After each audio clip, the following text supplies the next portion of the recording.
following dramatization is based on personal interviews, books, newspapers, magazine accounts, and the reports of the Presidential Commission and the House Committee on the Challenger accident. This picture was researched with the consultation of the National Aeronautics and Space Administration and was filmed at the Johnson Space Center and at Clear Lake, Texas.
Hello, I'm Krista McAuliffe, talking to you from the flight deck of the Space Shuttle Challenger.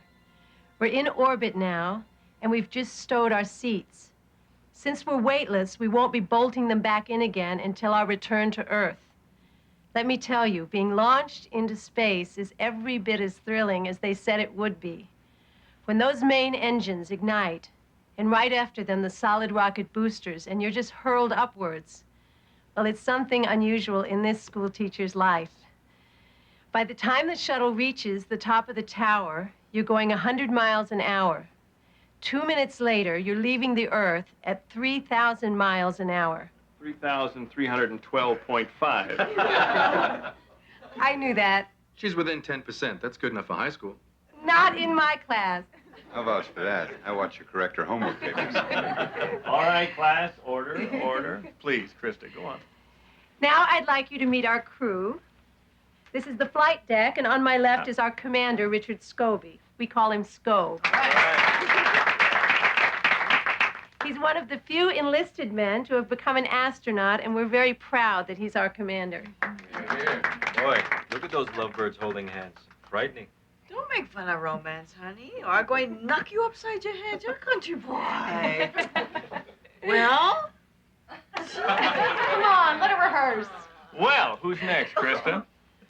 On my right is my husband, Stephen McAuliffe. He'll be... Oh, no, honey, you won't be on the flight, will you? No, I'll be home doing the breakfast dishes. Wait a minute. Let's put some order into this.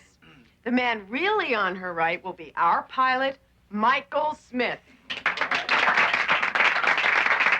And I'm Judy Resnick, the flight engineer. Now, she sits right behind Scob and me, And during the ascent phase and on our return to Earth, she watches us to make sure that we do everything right. And everybody else watches her. Except you, I'm sure. Except me, of course. I'm always looking over at you, hon. I'm getting to like this role, Krista. You play the flight engineer. Take it, JR. And now, from the coffee fields of the Kona Coast, one of the macadamia nuts. And the man who still thinks I shouldn't be on this mission. That's right. What do you have against us teachers, Elle? Hey, nothing against teachers. Hey, wait, let me introduce him. Mission Specialist Ellison Onizuka. Come on, Elle, give us your deepest thoughts. You'll feel better. Well, we just scrubbed for the second time. Why? Because the shuttle is the most complicated machine ever built. You know, they call it operational, but it isn't. It's still experimental. I'm going whatever they call it, so move over, Elle. And if it's experimental, only professional astronauts should be flying it. Which doesn't mean I won't enjoy going with Krista. What about me, Elle? Glad to be flying with me? Oh, no, you're too much of an achiever. You got all these doctorates from MIT. Hey, what are you, a pineapple picker from Kealakekua? All right, let's get back on track here. NASA's #1 laser physicist, the man who launched our Spartan satellite to photograph Halley's Comet. And the sweetest sax player this side of Mars. Mission Specialist Ron McNair. And don't forget, Elle, black belt in karate. Ooh, show him, honey. Kick somebody. And finally, from Hughes Aircraft, my fellow outsider on the flight, Greg Jarvis. That's my hero. All right, Krista, that was perfect chaos. It was flawless, Ashley. You'll be fine when you do it from space tomorrow. I wish we didn't have to wait until tomorrow. I could go out right now and get on board. Well, I wouldn't quite yet. The way I see this weather, none of us will be flying tomorrow. I know everybody's a little frustrated. It's our fourth scrub in the last month. But let's work on a quick turnaround, huh? Any contractors see any change in their flight readiness? No. Okay. Let's schedule launch for 0938 tomorrow morning. Now, very important. Extremely cold temperatures into the low 20s have been forecast for tonight. How will this affect each of you? Lockheed? If temperatures get down to the low 20s, we'll have a hard freeze for sure. We've never launched at anything close to that. I'll have to get more information, Arnie. Rockwell? We need to figure these temperatures into our data, but it looks possible. Larry? I can't give a definite yet. I want to find out if this kind of cold would trigger a violation of the launch commit criteria on the solid rocket boosters. All right. Jesse and I will be in the ops center. Lewis, give me the firing room. Right. Right, Arnie.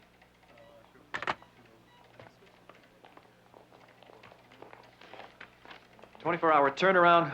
Go with a soft count. Right, Gene. 4, 3, 2, and... There it goes, folks. Countdown has begun. All right.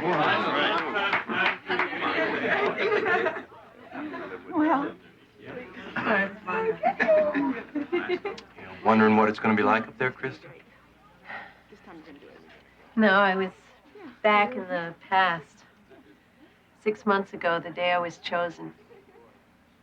I was a small-town school teacher. The closest I'd ever been to flying anything was the coach section of an airliner. I never could have imagined that I'd be here now, the night before a launch. All of us having become the family that we are. Any of you remember what you were doing July 19th? Sweating. Well, that's the main thing you do in Houston on July 19th. I think Lorna was giving me problems on July 19th. But that could have been any day. What were you remembering, Krista? I'd rather hear what you were doing back then. No, we'll catch up with you. Come on. Come on. Well, it was an absolutely crazy morning.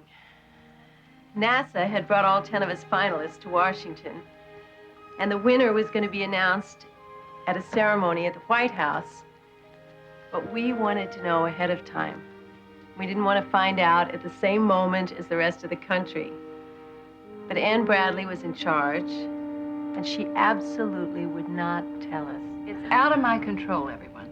The White House will administer floggings if the winner's name leaks. They're acting like this is a national security issue. And I think what you should do is call the White House and tell them that the teachers aren't coming unless we know in advance who the winner is. Yes, now you're Exactly. I think that's a great idea. You absolutely cannot tell anyone. Hey, we I mean it. Come on. I'll tell you at the end of lunch. What do your kids think? My kids are a little too young to understand their mother wanting to go up into space. I mean, how do they explain that to their friends? No. Well, how's your husband holding up? It's rough. He says he's writing an article on child management through the massive use of cornflakes. Better tell him to stock up on a lot more cornflakes, Krista. Excuse me? You're going. You're the one going up in space. Krista, I am so happy for you. So sad for me. Terrible. We should all be going up in space together. And Barbara Morgan is the alternate. And I might as well spill everything. The rest of you will be employed by NASA for a year. Do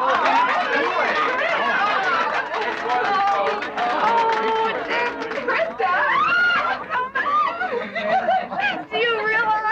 I don't. It just doesn't seem possible. Actually, going into space. You think there'll be a recount? Krista, even if there were a recount, you'd still win again.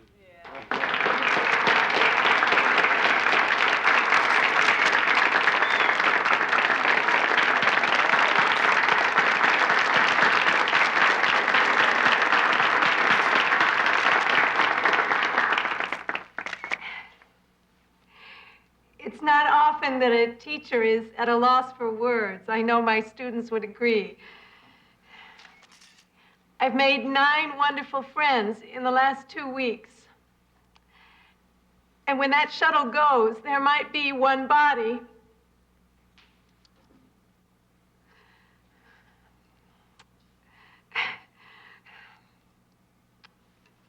But there's going to be 10 souls I'm taking with me. Thank you.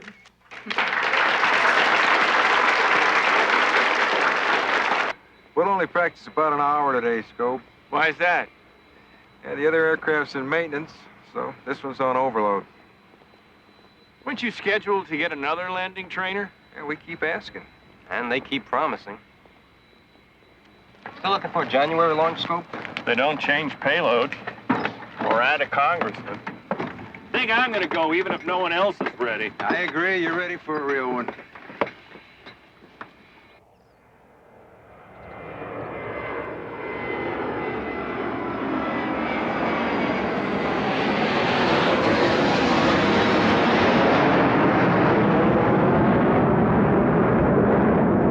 What number is this? You got it there? Yes, sir.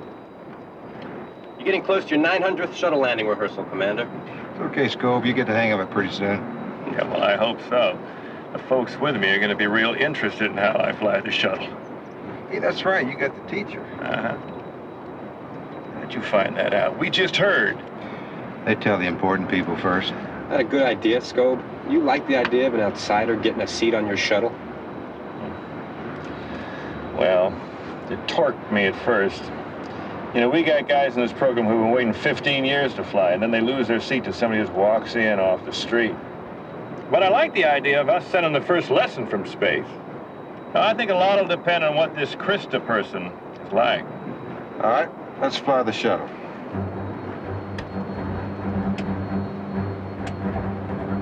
Your Scope. Ooh, what do I do first? Hold this?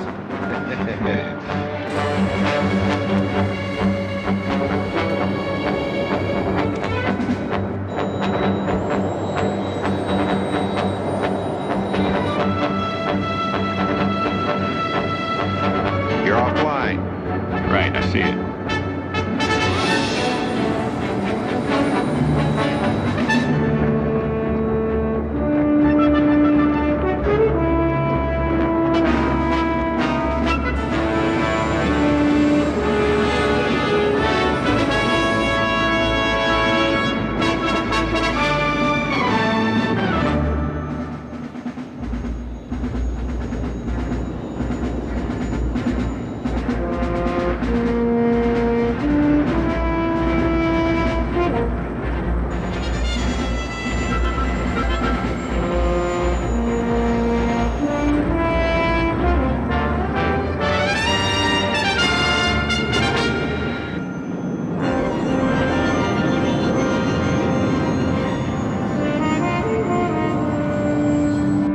one thing.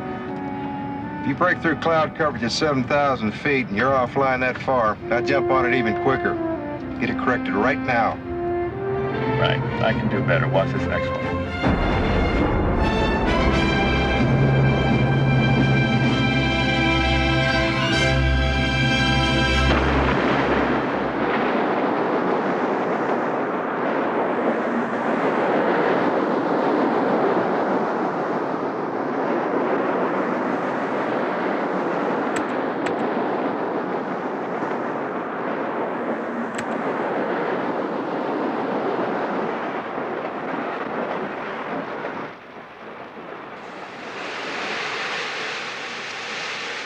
How soon can we get inside and take a look at the O-rings?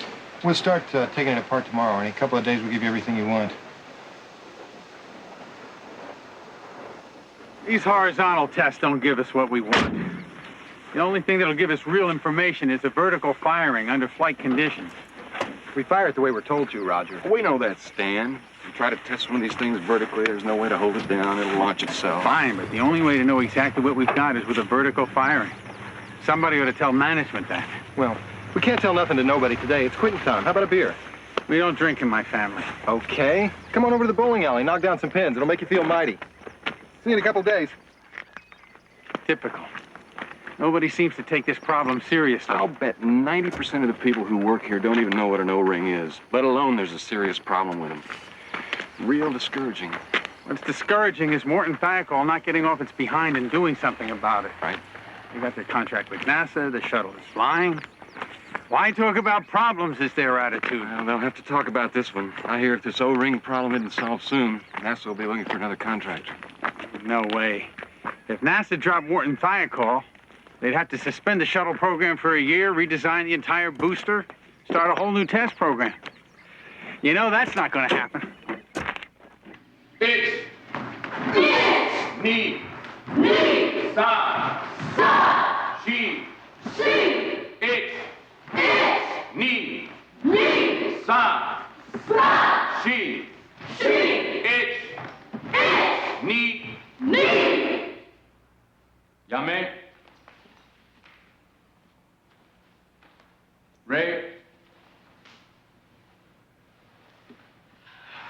Cesar.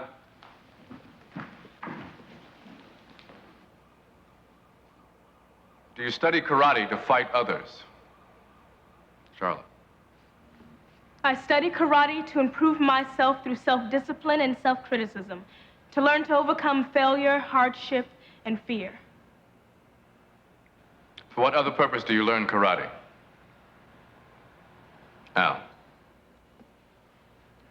To know courage and beauty through karate, the warrior finds the beauty that lies in a lily, in music, and the knowledge of what he might become.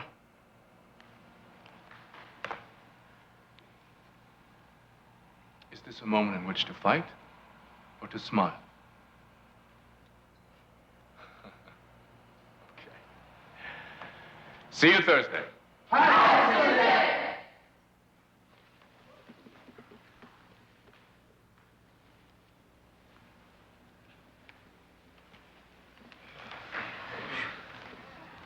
Sensei, did you hear you're going to have that teacher on your shuttle? I did, yes. What's that gonna be like? I mean, you're this brain already been in space, and she's a high school teacher. Who's gonna be teaching who? Well, that's not the question. I mean, the question is, where's the opportunity here? I knew he was gonna turn his back on me. Why is she going into space? And who'll be listening when she's teaching? Calvin? Us? Us. And when the teacher is giving her lesson, I'll be staring down into your classroom to see if you are listening. Hmm?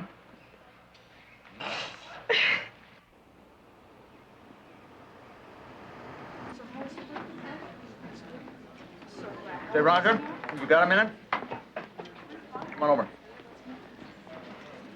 I hear you've had a couple of new thoughts. Yes, I do. I wrote a memo to Bob Lund about it. Well, what's the meat of it? Would you mind telling us? Well, I think we've had a mistaken position. We believe we can get a new design going for the O-ring and continue to fly without any real worry. So what's changed? We're working on the new design. Well, we sure as hell have to keep flying. NASA's nearly doubled the schedule for next year. I don't think we have to fly. I mean, we're sending those shuttles up like they can't fail or something. It's a different ballgame since Flight 17. I don't see it's a different ballgame. There's a problem, and we gotta fix it. Isn't that what you're saying, Roger? I'm saying that, and I'm saying something else, too. Well, come on, you have to play this for drama. Just say what you gotta say. Since Flight 17, we know something we didn't know before. The primary O-ring can fail completely. If that ever happens in one of the major sections of the rocket, it's a jump ball as to whether the joint holds or fails. If it fails, there'll be a catastrophe of the highest order. Loss of human life. The shuttle, the launch pad, all of it. Roger, you're keyed up about the O-ring problem because O-rings is what you work on. It's what you see every day. I want you to know there are other major problems on the shuttle. Cracks in the blades of the main engines, brakes, computer malfunctions. If any one of these fail, it could bring the same devastation you're talking about. Now, we got to fix this O-ring problem. There's no question about that. But, Roger, the shuttle has flown 19 times, and it's come back 19 times. Our job isn't to run around like Chicken Little hollering the sky is falling. It's to fix this problem, and when the next problem comes up, fix that and keep that shuttle flying.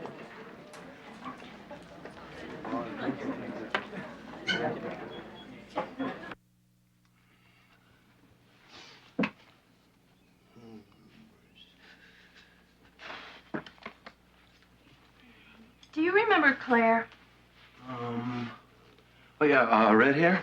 Right. We saw her at the PTA meeting. Uh-huh. Well, her husband's this race nut, and he has a soundtrack of cars screaming around the Indy track. Yeah. Well, I'm going to play it as background for your morning preparations. Well, very funny, no. We're on overload today, hon. Scobie's going to Washington. I've got to fly to the Cape to check out that escape system, then get back for the seminar on fire control that we're having here this afternoon. Then I've still got to bone up for the standalone sim that we're having Wednesday. Well, there's only one way. Plan the work And work the plan. Otherwise, it'll never get done. Right. Talking of plan and work, Yeah? do you think we could work in some family time? Oh, yeah, we have to. When? I don't know. You tell me. Saturday? 40 minutes right after lunch. I could probably do that. A full 40 minutes? Oh, my. Now, I didn't dare hope we'd free up that kind of time. Hon, I know. It's just that there are so many things that I've got to get done.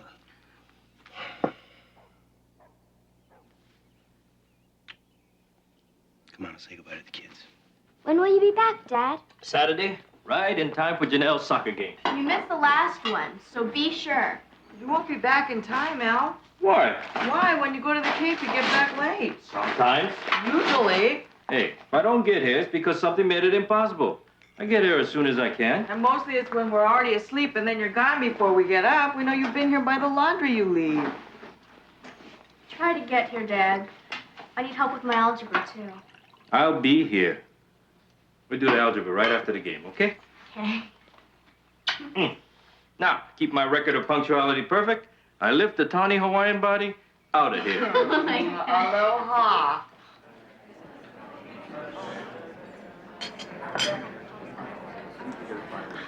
What time is your...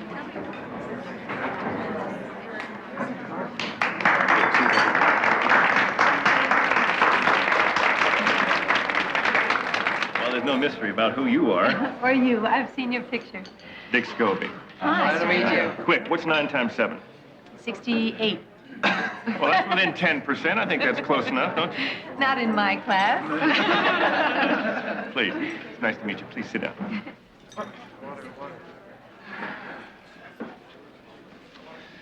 So, NASA asked me to meet with y'all and tell you something about the shuttle. Who's got the first question?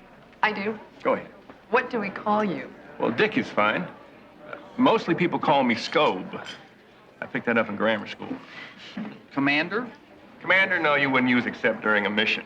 And even then, we're more informal, unless there's a crisis. Not that it fixes the crisis, so people start calling me Commander. How often is there likely to be a crisis? Well, they don't appear on schedule, of course. Most of them occur during ascent and when we come back to Earth. So that's why we practice those the most. How are you in the crisis, Krista? All right, I think. High school teachers have all kinds of crises to deal with. Oh, here. How do you get to be commander of a shuttle? I mean, I guess these are pretty primitive questions, but we're just getting into this NASA world, you know. No, that's fine. Most of us were test pilots. Weren't you in the military? The Air Force. 23 years ago, I was an enlisted man in San Antonio fixing piston engines on C-124s. How did you get from there to here? Well, I guess I must have married the right woman. June and my wife and I, we both decided there was more to life than me fixing engines and her being a waitress. So we entered college. I graduated from the University of Arizona and went into pilot training. And June? Well, I think you all have a friend in June. She's now an assistant professor at the University of Houston. Oh, great story. There's something that I'd like to know. Do you ever get scared flying into space? No, not scared. We've all been fighting too hard to get up there. By the time you become a commander of a shuttle mission, you've been in the program about 8 years, and you've done over 2,000 hours in the sims and simulators. So, during a mission, you're not afraid for your life. You're just afraid of screwing up. Senator Garn said he felt safer flying in space than he did going down the George Washington Parkway at rush hour. Sure. Well, he wouldn't be. Flying the shuttle involves real danger.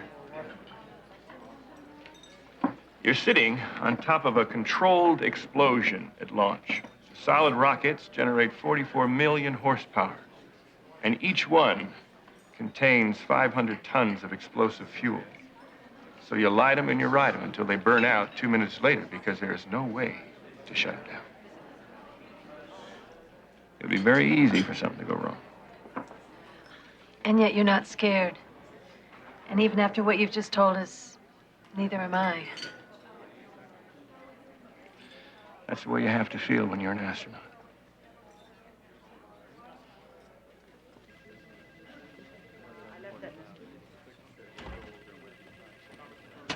Morning, everybody. Let me remind you, this is a level 1 meeting. We're going to be deciding on a couple of very critical issues here today. And I put the O-ring problem right at the top of those issues. Larry Malloy will begin. We've got a hard question to answer today. Is it safe to continue flying the shuttle? Now, if quit should be said, this is the time to say it. In the original design of the solid rocket booster, no erosion of O-rings was ever anticipated. No such possibility was ever even mentioned. O-ring erosion occurred in the second flight of the shuttle. Now, we didn't know how serious a problem it was.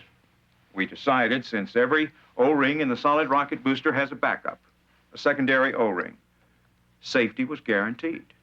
We decided that we would continue to fly the shuttle, but we would monitor the O-rings very closely. Now, since Flight 2, there have been continuing instances of O-ring erosion. None, however, has been greater than that experienced on Flight 2. So the rationale has become, as long as the O-ring erosion does not exceed that of Flight 2, it's safe to fly. But 2 months ago, post-flight inspection of Flight 17 showed a brand new set of circumstances. An O-ring in a nozzle joint was so badly eroded it didn't seal at all. The secondary O-ring did seal, but it too was badly eroded. Now, this combination of erosions destroyed our rationale that we have a guarantee of safety. I think that's a pretty fair description. Everybody agree? Yeah, Joe? Well, it was our engineers, obviously, who did the post-flight analysis on 17 and produced these facts. No one is more concerned than us at Morton Thiokol about what they mean. What do they mean? Well, let me say first off that I would be lying to you if I told you we know everything about what went wrong on Flight 17. Well, let me tell you, that's exactly what we've got to know. Everything about what did go wrong on Flight 17. Otherwise, we don't have an answer to our question. Well, we do have an answer, Larry. Continue flying. That's our recommendation. We've discovered that the nozzle joint was not properly leak-checked. And because of that very serious mistake, both O-rings were made vulnerable to the hot gases. We're making sure that no such aberration happens again. But we believe that that was the cause of the erosion in both O-rings on Flight 17, and that's why we recommend continue flying with proper checks. Assuming what you say is true, that would explain what happened on Flight 17. It does not explain the whole history of O-ring erosions. Improper leak checks didn't cause all of them. O-ring erosions were not supposed to occur, but they did. And then sometimes they didn't. Why? I keep thinking we're flying rocket boosters we don't really understand. We are forming an O-ring task force at Morton Thiokol to find out exactly what the problem is and how to fix it. This task force will recommend short and long-range solutions to the O-ring problem. It's a little late in coming, but it's a good idea. It's a real good idea, Larry. We'll wrestle this thing to Earth. All right, but there are conditions. You form that task force immediately and get a report in to me within 2 months. You got it. The task force begins tomorrow. We going right to meet the crew? That building over there. Barbara, why do I suddenly feel so inadequate? Because I am. I doubt that. They don't expect us to be brilliant yet. I look around here and I realize how little I know about rockets and space travel. I say the words, space travel, and I think, is that me I'm talking about? You're right. It's intimidating. Now, ladies, the crew's very busy on some highly technical work, so we'll just sort of tiptoe in, okay? Just try not to disturb anything. Well, is it all right to go in? Should we wait? It'll be all right.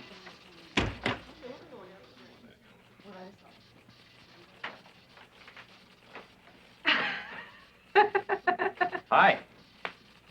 I'm El Onizuka. We'd like to welcome our journalist in space.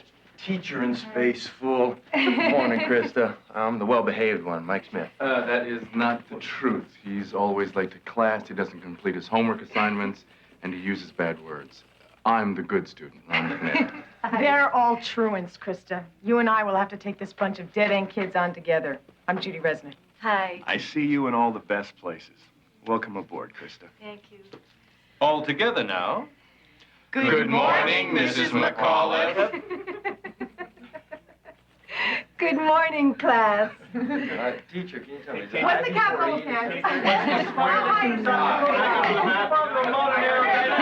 What are the primary colors? Ready to buy some beers tonight? No way. So we about ready, Jerry? Pretty much. Got something good worked out for us? You won't sleep through it. I want to be told if Mike eats a donut. We've got a $100 bet. Which I practically won. You wish. We're gonna be tough today. You win a beer, you'll learn it. Better get your money out now, Buford.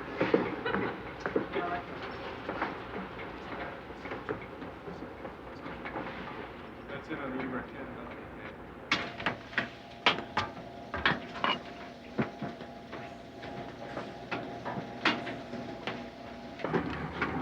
10. You seem especially vindictive today.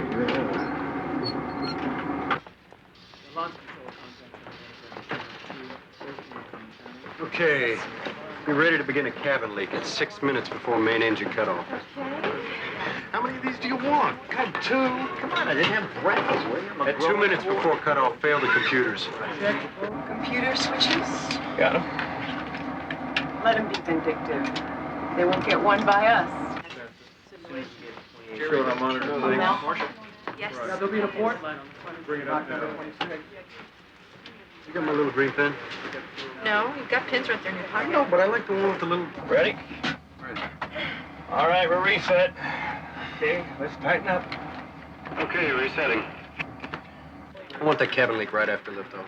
Okay, it says a 6-inch hole in the cabin. That'd be big enough to pull people through. Must mean 6/10 minutes. Yeah, 6/10. It couldn't be 6 Okay. inches. Ready in the simulator? Ready. Ready? It's getting boring up here. Asshole, please forgive. All right, start them. T-minus 8 seconds. Okay, we have 3 engines burning at 100%. 3, 2, 1.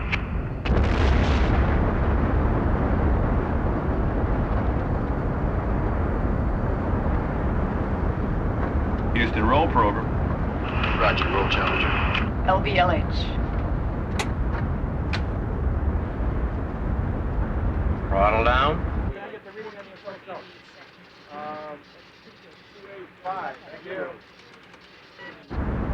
And throttle up. Go throttle up, Challenger. Roger, go throttle up. Booster separated. Negative return. Roger. Challenger, press to orbit. Roger, press to orbit. Cabin leak, Scope. Relief valves Already checked. What's cabin pressure? down to 14.2 psi. There's nothing to do except cycle the relief valves. That's right. Right, and they're closed. How rapid did you make it? Not a gusher. No, it's right. It's real. Stand by for a curveball in a couple of minutes. I'm ready. I got a good one for him. We didn't stop the leak. Better get ready to abort. Yeah. We've got the velocity for Dakar, Kinshasa. There's a Club Med at Dakar. Let's go there. I'm slowing the leak. Give him a better chance. As soon as they pick their abort site, we'll toss in another couple of mouths. Hold on, what's their cabin pressure? It's dropping. It's close to 10. I failed a caution warning light. They probably won't notice it yet. Abort to Dakar. Now. Abort to Dakar. Ohms are dumping. And valves are configured. What's cabin pressure? A little under 10 psi. Seems to be slowing slightly. This is why they get paid the big bucks. Let's beat them up. I'll kill one of the main engines. You still gonna make the car? Trust me. Go ahead. Left main engine gone. Guidance sees it. Okay, other two engines half throttled up. Looks like we have enough energy to still make Dakar. They'll make Dakar, but they'll have to do an ohms burn. Just main engine cut off. What's our final velocity? Not enough. We're gonna have to do an ohms burn. What a guy, Mike. External tank separated. We'll turn off the ohms engines manually once they burn long enough. I don't know if we have to do that, Scope. No, they don't have to do that. When the engine shuts off automatically, they'll see they don't have to do that. Yep. The computer automatically figures the length of the burn. Come on, Scope, get your brains together. Fail an ohms engine. Right. Left ohms is down. Projected burn time will be 2 more minutes. They'll have to remember to cross-feed the fuel. They will. Oh, no, we've got to cross-feed. It's too late now. We're way past halfway. I'll be lucky if they have enough fuel to make it through the burn. I think they'll make it. They should have paid more attention to the checklist. Ohms burn is finished. Main engine dump. Got it. Dumping remaining fuel from the main engines. Good. Can I put in a communications mouth? No, they're too busy. Gee, what did I come for? You're supposed to bring the donuts. All right, check the auxiliary power units for body flaps and speed brake. They're looking good. Hey, Scobie screwed me up.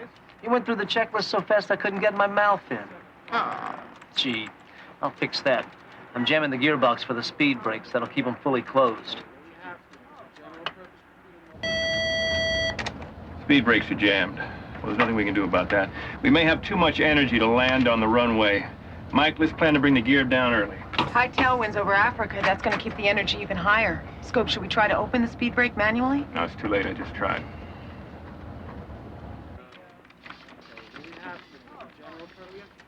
I'm not sure they're gonna make it. Last time I trust you.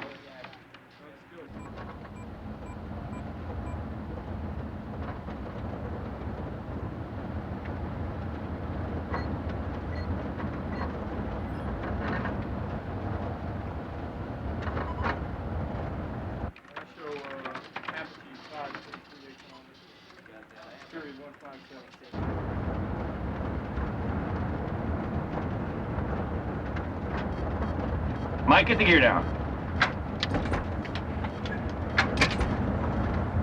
We got 3 good gear.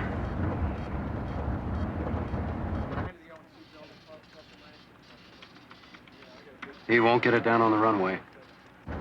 Altitude 50 feet, speed 250 knots.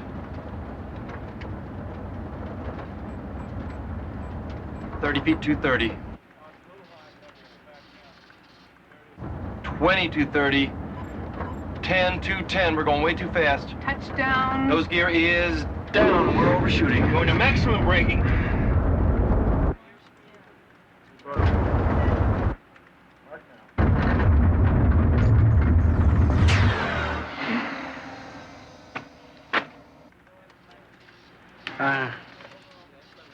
I'm sorry we gave you so much energy. I want you to make that landing in case you ever do abort the car. You should have given us something we could solve. We're supposed to be learning something here. What are you guys doing out there?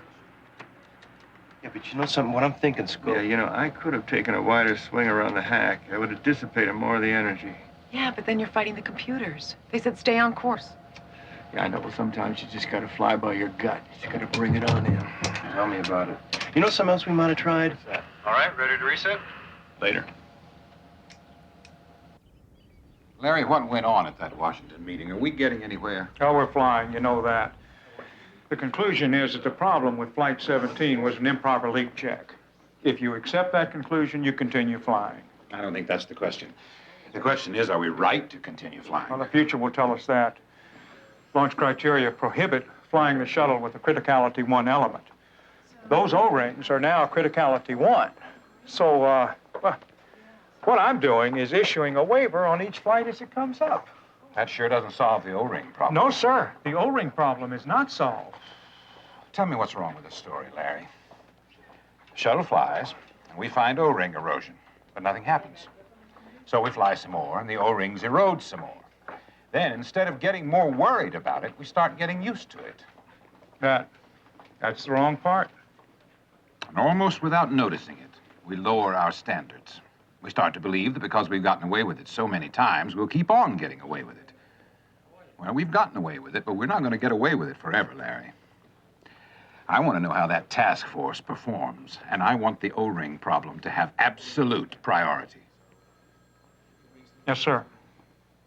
The instructor brings the chair to a stop, and suddenly you feel like you've started to spin in the opposite direction, but you open your eyes and you realize you're standing completely still. Good. You're picking things up fast. What else are they teaching you?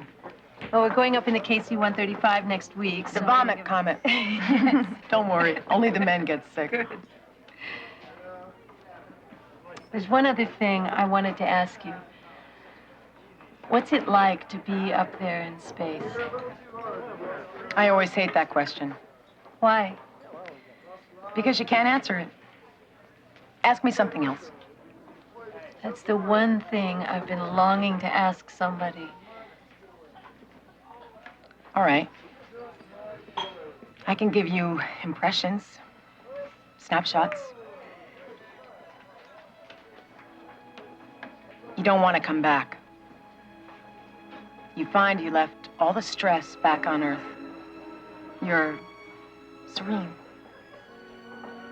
Colors, blue, green, white. You've never seen them that way before. They come flying up to you.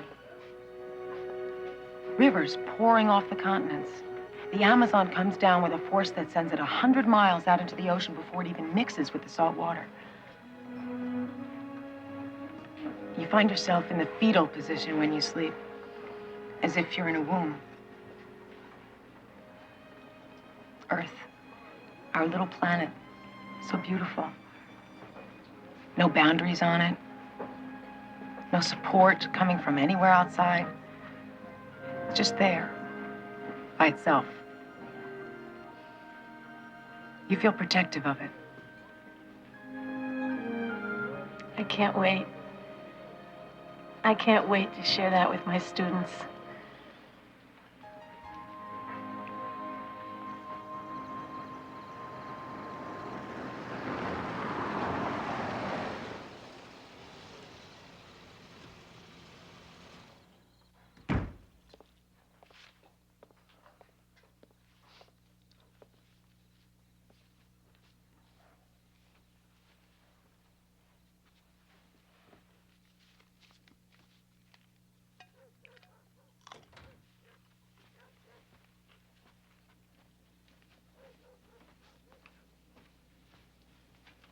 Hi. Hi.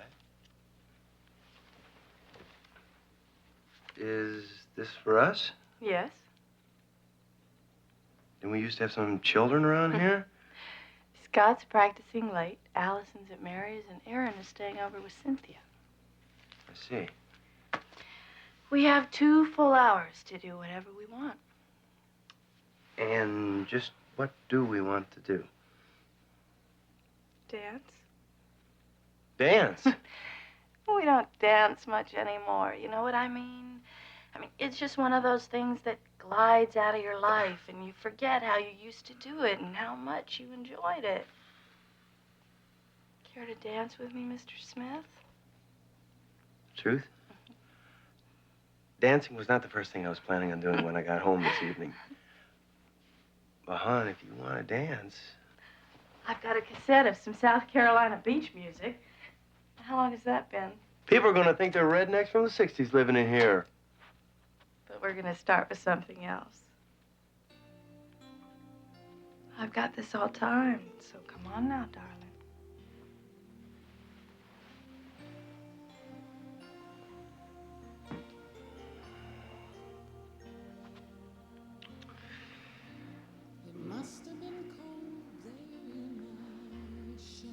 I was thinking after you left today about the part of your life I don't share.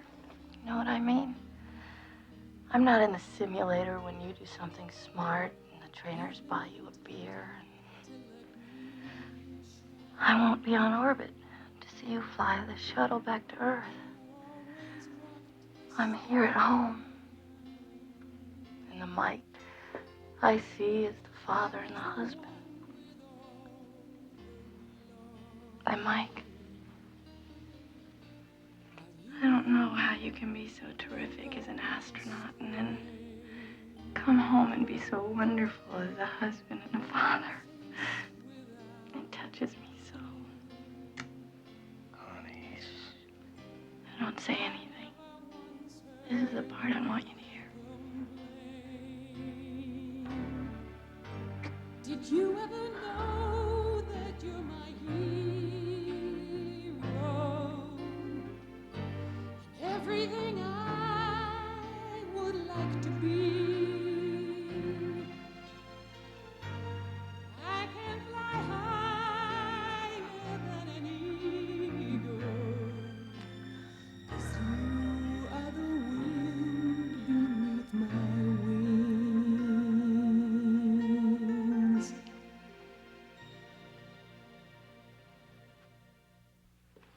Don't let's talk about O-rings, though. It's Sunday. And I always think on Sunday, we don't have to talk about the things we talk about the rest of the week. All right, Mom. I agree. Sundays are special, especially when we have Norma visiting. So tell us what's going on in Salt Lake. We're doing good. Preaching that every house should have a personal computer bought from us. Sales are up. Doing real good. See, that's another thing. If we use more computers in our testing, we know a hell of a lot more, a hell of a lot faster. So easy to slide into this weekday conversation. I wasn't going to talk about O-rings. I was going to talk about the damn O-ring task force they formed. Well, didn't you say the task force was a good thing? That business talk just creeps in, doesn't I it? just want to get this one point cleared up with Norma. The task force is a good thing. But the memo that created it doesn't demand that a solution be produced. It doesn't set a time limit. They just don't care. How can they not care? They formed the task force. Keeping things as they are is what they care about. Dad, do you mean they're actually obstructing the work of the task force? If it would endanger the crew and everything, why would they? It sounds frightening what you're saying, Dad. I'm not saying they want to endanger the crew. All I'm saying is we don't even know how these O-rings really work, or even if they work. If you're trying to solve that kind of problem, you do it as fast as you can, and you don't keep flying while you're doing it. I'm saying what I know is right. I'm sure you're right, Dad, but could there be another right? Could the company have a different right and be just as sincere?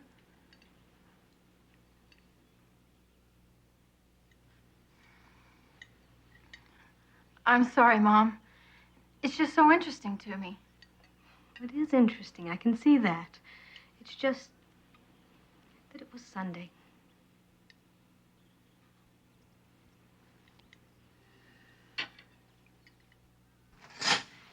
Ta-da! Oh, neat. It's a little loose. Well, they need to be to work in, don't you know? Through the hips. Well, you want them larger there. Is that comment directed particularly at me?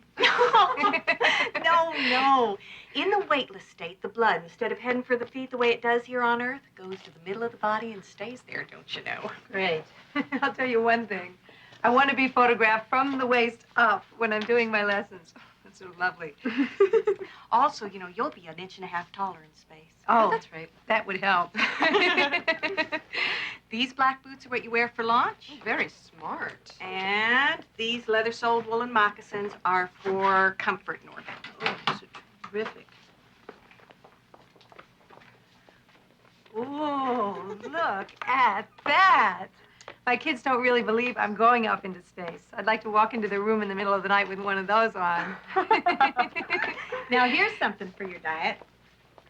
Space food. You'll select the meals you eat on orbit. Your meals will be color-coded.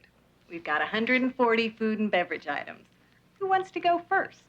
I'll start.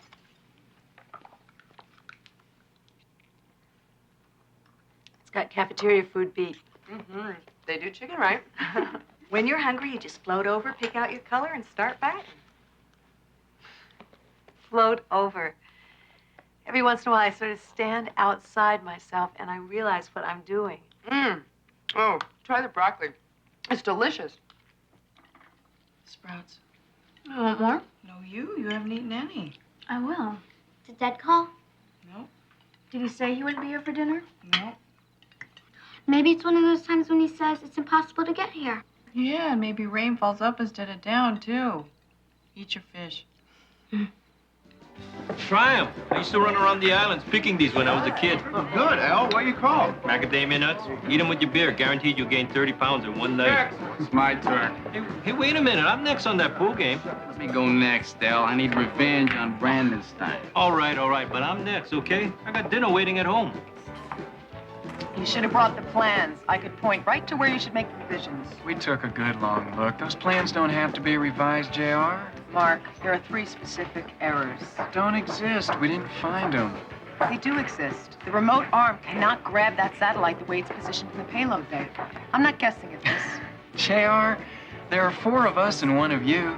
Now, 4 guys can't be wrong. Or am I treading on your feminist views? You're doing worse. You're arguing with someone who knows everything it's possible to know about that remote arm. Think about this, Mark. I'm the one who launches a $50 million piece of equipment off the shuttle in front of the onboard television cameras. And I don't get it wrong. So check it out, okay? And you're treading on my feminist views. I don't know what to tell you. You want to make a bet you're wrong? What kind of bet? Well, if I'm right, you go to dinner with me. And if I'm right? Then that would be bad. I'd have to go to dinner with you.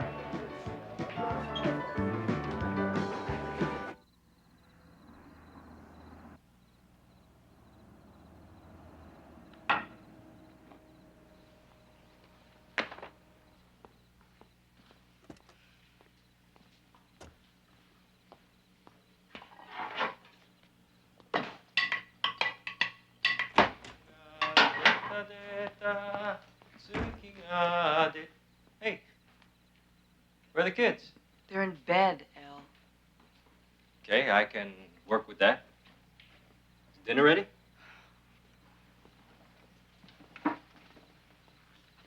Why are you closing the windows? It's hot. I'm closing the window because I'm going to shout. Don't.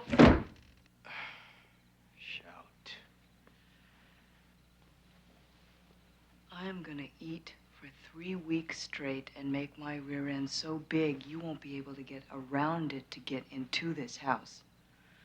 What do you mean coming home at 2:30 in the morning with that breath belching questions like, where are the kids and where's my dinner? I've been waiting, your kids have been waiting, I fixed your dinner and you didn't even have the decency to call. But I had a couple of beers at the outpost. You had 40 beers at the outpost. Right now. Where's dinner? You said you made dinner. It's at the bottom of the garbage. You go paw through it. Lorna, why are we shouting? You're not shouting. I'm shouting. It's because you're never home. It's because this isn't the life I wanted, and it is because of that stack of technical documents always piled up on that table. I've grown to hate it. I want to burn it. Why can't we have a home without it? A little shack that has nothing to do with NASA. We can. As soon as the flight is over, we'll take a vacation. Vacation? That word doesn't exist in your vocabulary. You can't do this, Elle. You can't work 100-hour weeks. And you're away on these Defense Department assignments where we don't know where you are. You call us, but we don't know where you are or when you're coming home. You had 30 days vacation a year. You haven't taken one in the past 7. NASA is not just my job. It's my life. I made a commitment years ago. You made it with me. Whatever I do, I have to do it well or I don't do it at all.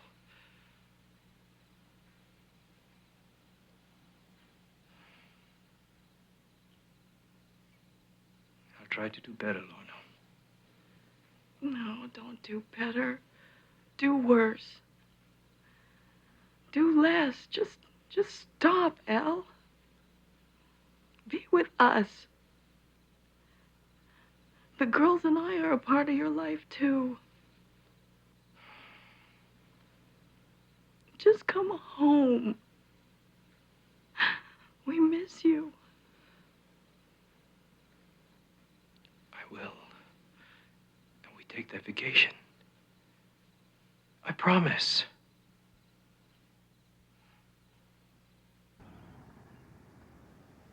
This is not some grievance committee from the union, Joe. These guys are members of the task force. They have a serious problem. The problem is the task force isn't getting anywhere. It doesn't have a priority. Roger, all 3 of you. Morton Thiokol commissioned this task force. We saw a need for it and created it. It has a priority here. The word priority doesn't mean anything at Morton Thiokol. All priorities have the same priority. Roger, you work on one component of a single system of which there are hundreds in the shuttle. You know your component well. What you don't know is how a corporation is managed. That's something that I'm paid to know, right? And when I say that something has a priority, by God, it has a priority. This is a requisition for a function generator. We placed the order priority on September 24th. It's 10 days later, there's still no sign of it. This is a typical experience. Joe, this is a cry for help. We run into delays everywhere and every time we try to do something. This is a red flag. All right. You better tell me everything you're thinking. I'll tell you what I'm thinking. I'm thinking maybe Morton Thiokol is trying to slow us down. Maybe they're afraid our task force will find out that the solid rocket boosters never should have been made with O-rings in the first place. That the O-rings can never be made strong enough to contain the hot gases. Maybe that's why we run into so many obstacles. How dare you make an accusation like that? Do you know what you're saying? You're darn right I know what I'm saying. I'm saying, what's the explanation of why things go so slow? Even NASA sees we're being blocked. They're sending an engineer next week to monitor the progress of our task force. Did you know about that? Of course I know that. We got a problem, Joe. We need a way to get our work done. It's as simple as that. There's a problem, all right, and I can see it right here in front of me. You people want to go around the established system. That's possible in some cases, but nobody can take shortcuts that risk damaging the flight hardware we produce. Our first job is to provide the boosters that fly that shuttle. That's the point. We're supposed to find out if it's safe to fly the shuttle, and we can't get our work done. Oh, you can get your work done. When you come across a problem, you handle it. You don't come crying in here. You don't look for somebody else to get it solved. You solve it. Bob, you've been here a long time. You know what I'm talking about. Now, we want a solution to the O-ring problem from this task force, and we're going to have a solution. And it's going to be one that does not endanger production quality or production schedule. That's what I've got to tell you. That's all.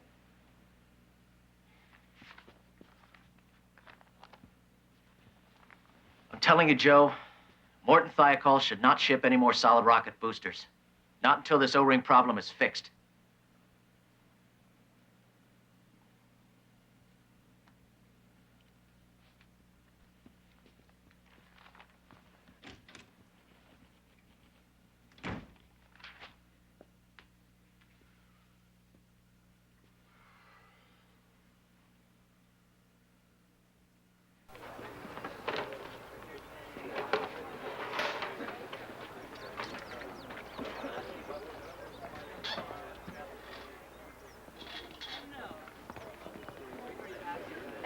excuse me. Aren't you, what's her name? Yes, Krista McCullough. Oh, well, congratulations to you going up into space. Thank you. We won't keep you. We know you want to get on with your trip, but it's just so exciting to talk to you for a minute. Oh, thank you. You have a wonderful time down here. Oh, you have a wonderful time up there. Thank you. All of America is proud of you. So proud.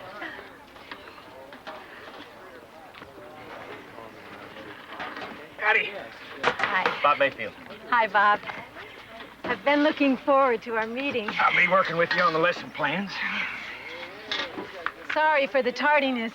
I feel I need to respond to people, but it can sure throw your schedule off. Yeah, threw ours off by about 20 minutes. Really? Well, that and whatever else is going on. Time sure can slip by. Yes. Anyway, shall we talk about the lesson plans? Yes, naturally, I have some questions. Mainly, I wish I'd been consulted before the lesson plan got into a final form. Well, they had to be finalized before the teacher was selected because there's so much hardware to create. You know, time is another problem. The lesson plans have to get scripted. Scripted? Right. Why? Scheduling is one of the most important elements in a shuttle flight. Everything has got to be timed and slotted exactly. All right. Well, when I know how much time I've got, I'll fit my lesson plan to that. Well, I don't think that'll work. NASA wants every word written down. Well, NASA really should have talked to a teacher about all this. They did. I'm a teacher. Well, then, Bob, you know what I'm saying. This isn't a stage play. Teachers don't need speeches. All they need is their lesson plan and their students. It's worked for ages on Earth. Why shouldn't it work in space? Well, others will make that decision. Anything else? I don't see why there's so much emphasis on science. Shuttle's basically a scientific vehicle that gives us a platform where space science could be performed in front of millions of people. Yes, but a lot of people besides scientists will be involved in space in the future. There'll be space schools, space post offices, space construction, space restaurants, space everything. I'd like my students to see themselves as a part of that big picture. Well, that'd probably be a good idea. About 20 years. I mean, right now, we don't have any space post offices or space restaurants, so experiments about them won't be much help. Now, it feels to me that the first lesson from space ought to be something everybody can understand. Of course. But I think we should be sending something more to our classrooms than just scientific experiments. I don't get what you're saying. Is it that you don't know much about science, so you want to put your experience on this mission into a social studies course? What I'm saying is that NASA selected me because I'm a good teacher. I think they're right, and I don't think I need additional instruction in how to do that. Being the first teacher in space is a tremendous thrill, but it's not a personal trophy for me. Krista McAuliffe, one teacher isn't the point. It's teaching. Teachers being acknowledged for the shaping hand they lay on the young lives of our country. Commander Scobie? Right. Hi, my name is Greg Jarvis. All right. How's it going, Greg Jarvis? Listen, I don't want to bother you now. I know you're busy preparing for the mission, but I might be going with you. Well, is that so? Yeah, well, it's just a rumor still, but in case I wind up on your shuttle, I wanted to introduce myself. You're Greg Jarvis. Yeah, no, well, yeah, but what I was going to say was I'm real excited because I was assigned to 2 other missions, and I was bumped both times. First by Senator Garn and then by Congressman Nelson. Yeah, what were you going to be doing? Experiments on how fluids behave in an orbiting space vehicle. I'm an engineer at Hughes. I won the contest to go on the shuttle. Well, congratulations. Listen, I'm glad to meet you, Greg, but I'm not glad to hear about more experiments coming aboard. You think it'll be a problem? Well, it's hard for me to explain to you just how big a problem it is. You see, by adding a passenger and his experiments, it means total redistribution of crew space. It means revision of this activity plan here. We've already got all of this paraphernalia for Krista McAuliffe's experiment. For example, now she's going to be doing a lesson in space about magnetism. Now, they wanted to bring iron filings aboard. Now, can you picture this? If those iron filings had ever gotten out of the container, first of all, they would have been hailed by the crew. They would have gotten into the electronics equipment. Commander, if I'm lucky enough to go on this mission, I'll do everything I can to make it simple, and I'll make it easy. Good luck, Greg.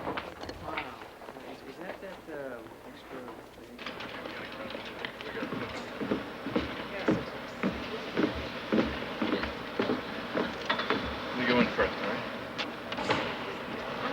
Okay, you're next. Watch your head. Good boy. right, now. These are the lockers where all the food and supplies are kept, okay? And this is the airlock, or the door to the payload bay, okay? And Daddy's seat goes here. This is where he'll be when the shuttle flies. Beside that door, which we call the hatch. Now, can you say that? Hatch. Right, and these are called? Lock. Very good. Right. I think our genius is ready to fly this thing. Well, I think so, too. Maybe we should go up to the flight deck. What do you think? Okay, let's go. Come on. I'm gonna go up first, okay?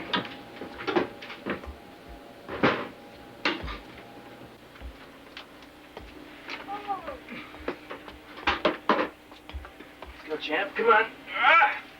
There you go. I tell you what, you're gonna sit over here in the pilot seat, and we're not gonna even use that booster because I don't think you need it. What do you think? Huh? Okay. Now we're harnessed in. There go the main engines. And we're leaving the ground. Do you see it, Reggie? Yes, Daddy, I see it. Challenger, initiate roll program. Roger, roll program. What do we do now? Throttle down. Challenger, throttle down. Throttle down, Houston. Go at throttle up, Challenger. Roger, throttle up. Now the solid rockets. SRB separated. And now we're going into orbit. Oh, look, Reggie. Look how we're leaving the Earth behind us. Do you see that? And now we're going into space. You hear how quiet it is? Yes, Daddy, I hear. Oh, look, Reggie. We're coming into night. Look at all those stars. Do you see that, Reggie?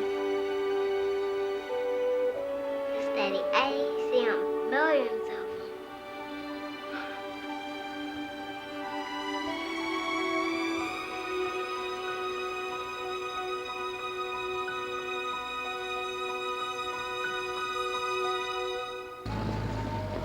We fly these things almost every day.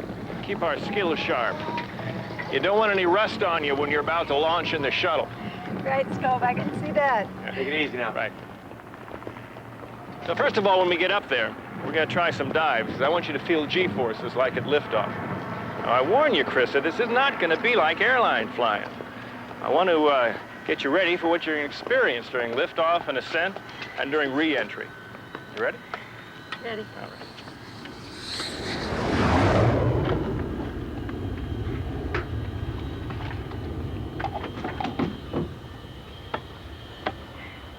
There we go. Now, you let me know if anything starts loosening up, all right? You keep this microphone right in front of your mouth so we can talk. Okay.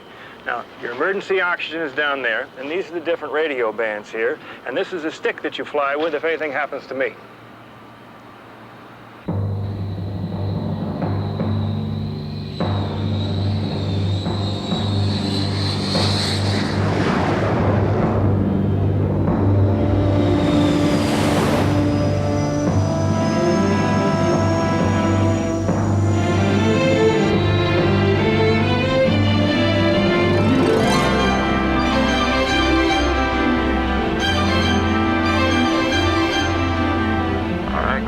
Here we go.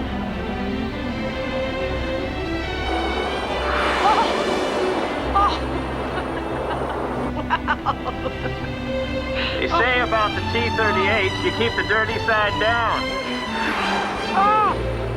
But you can see it's just as easy to fly a belly side up. Want to stay here for a while? If it's my choice, Scove, I think I could see better right side up.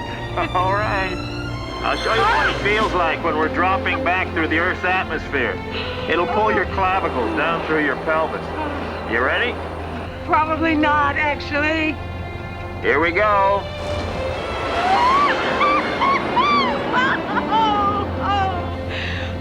The bottom's dropping out.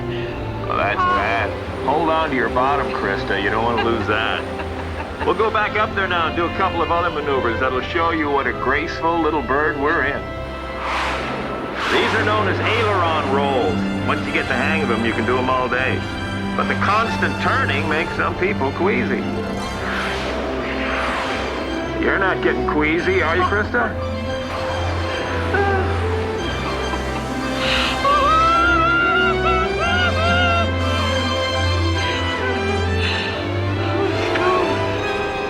It's yours, Krista. My what? Your airplane. Fly it. Fly it? Just take control. She'll respond. Really? Absolutely. This plane's a friend. Oh. Oh, wow. Oh. Oh. I've never known anything like this. Because there isn't anything like this. Go ahead. Get creative. I'll try. Do something you can tell the kids about. Okay, Scott.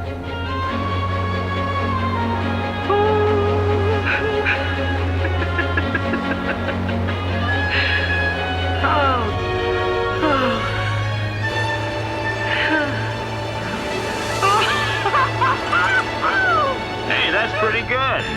Try it again. To the left this time. Yes, sir.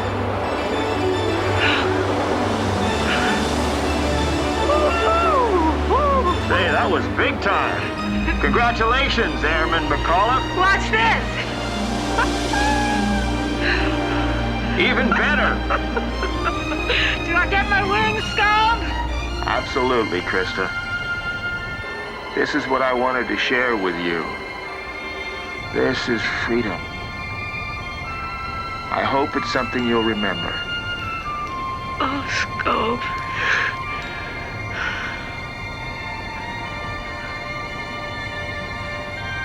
How you doing?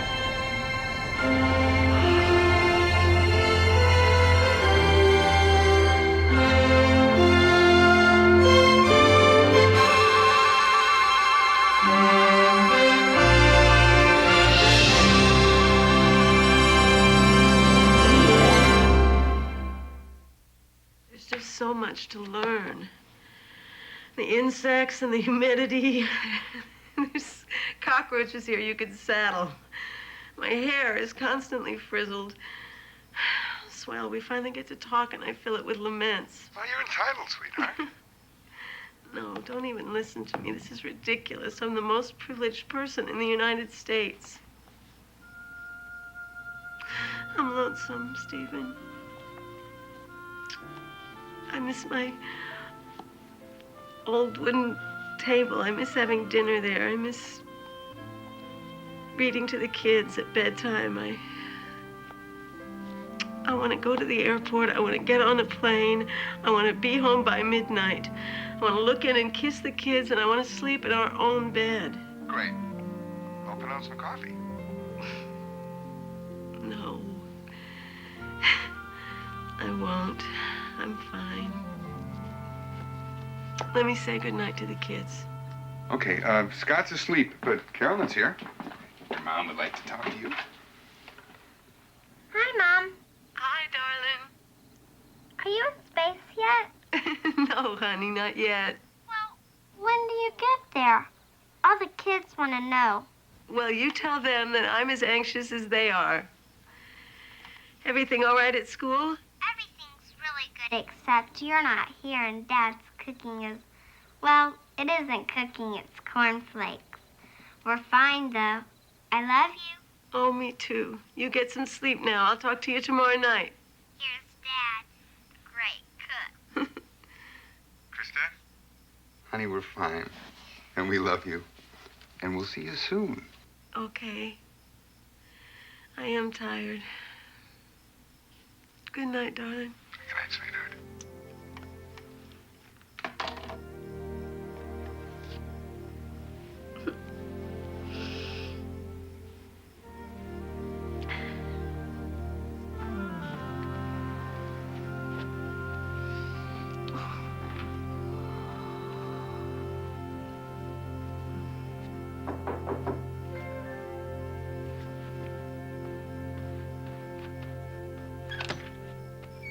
Krista, Yes. Krista, listen, I'm going to be going on the shuttle with you, and I'm not going to make it through the night unless I can talk to somebody about this. I is who? Greg Jarvis. Oh, gee, did I leave that out? Greg Jarvis. Oh, right, Greg. Come on in. Yeah? Yeah, well, after that speech. Sit down. Oh, thank you. So you really just found out? Well, I knew it was possible, but NASA had just called tonight and gave me the word. So I called my wife and I called my folks and went out and got something to eat, and I came back to my apartment. Well, you can't just yawn and hit the sack. I know what you mean. Anyway, my apartment's in this complex, and I knew you lived here, so I said, I'm gonna find her.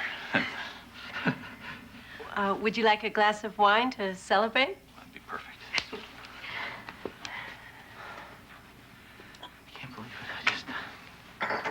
I can't believe I'm really going. I'm going. I mean, you look at these astronauts and they're like perfect human beings, and there you are, you know, your hair's falling out, and they call you. It's a dream. It's like a bad dream for you, some guy barging in on you. No, Greg, I'm probably the only person in the world who could understand exactly what you're feeling. Thank you. Thanks, Krista. As Commander Scobie would say, welcome aboard, Mr. Jarvis. Thank you, Commander. I'm honored to be aboard. Truly.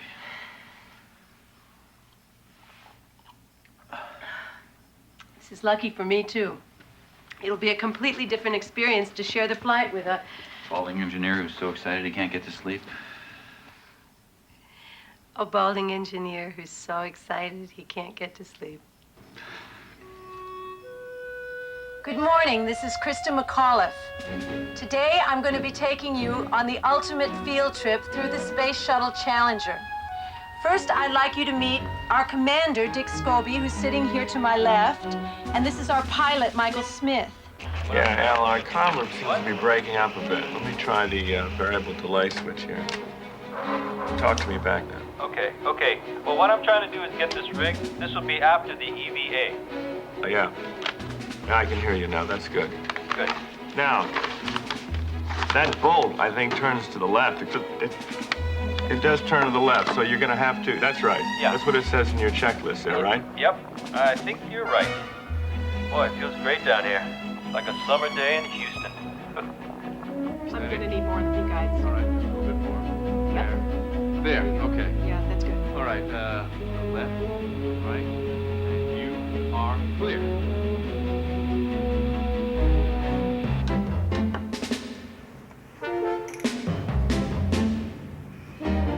The two most important things were knowing how to give a shot and how to draw blood. First, we'll do the shot. Okay. The syringe between the thumb and index finger. Like this? That's right, Al. Okay. Now just jab it straight into Michael's shoulder. Okay. Now here's one of the fascinating ways we'll examine the effects of weightlessness. Make sure there's saran wrap on the basket. Those eggs will be weightless. Is this where I move up to this yellow line, Yeah, Tom? that's fine. Okay. Is this in frame? Now first... Oh, no. That's all right, Krista. That's what rehearsals are for. Right.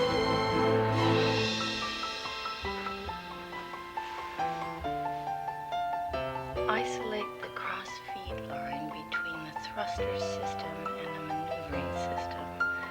Then check the manifold. That fascinating prose put you to sleep?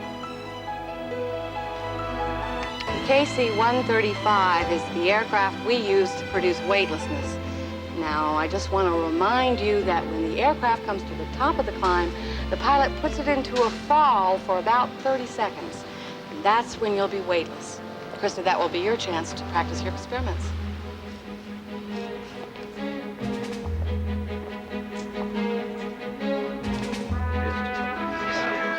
Hey, anybody see Greg? There he is. Right here. Stand right here.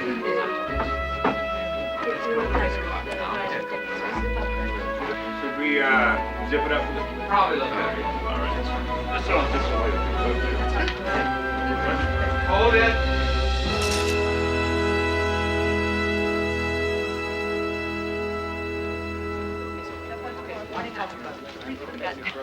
Hello, hi. Krista, I need to talk to you. Would later be okay? We've got so much to cover. No, I think now.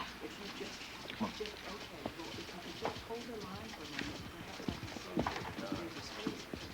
on. Krista, when we've got an appointment, you need to be here. Of course. Here I am. You're late. 20 minutes this time. Sometimes it's 40. Twice you didn't show up at all. It's not intentional, Bob. I'm kept pretty busy. So little time before we leave for the Cape. I'm well aware of that, and I'd like to help, but my schedule's as busy as yours. Now look at this. Every 15 minutes is full. When you're late, what does that do to the other people who are waiting on me? I'm listening, Bob. You've got a busy schedule. When I'm late, it wrecks it. Look, when you take out a book like that and start writing on some other subject, it says something real loud. What? You're not here to work on the lesson plans. I am. Let's get to work.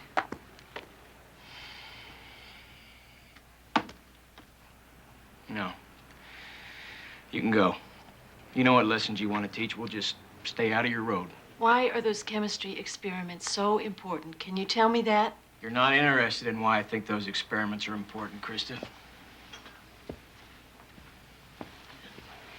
Say it again. Let's see if I can hear it. I don't want to. I really don't. It's two different views of the world. You teach social studies, you see the world that way. It doesn't seem possible for you to see it any other way. That's all. That's not all. Say everything about me or anything else. That'll help us the most.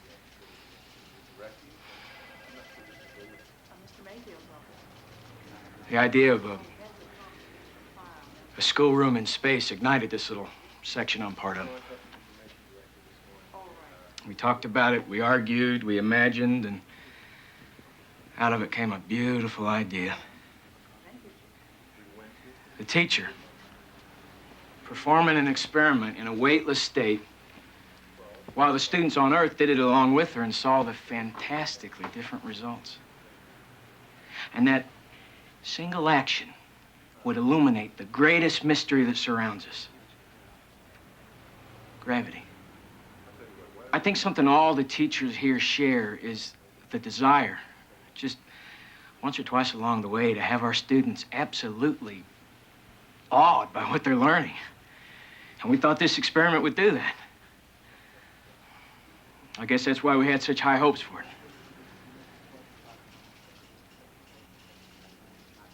So what we'd like, Larry, what Morton Thiokol would really like is a closeout on the O-rings. Closeout? Closeout means the problem's solved. Right. But the problem with the O-rings isn't solved. The problem with the O-rings is being tracked through the monthly board review. Giving a closeout here isn't going to change the work we're doing or the speed we do it at. It'll just keep the review books from getting fatter. I'm not sure I got that. Look, giving a closeout will keep the O-ring situation on one set of books. It'll get rid of mountains of unnecessary paperwork. The books, 1 set, 2 sets, 3 sets, are there to tell us we got a problem now. Now, the way to keep the books from getting fatter isn't to close them out, it's to solve the problem.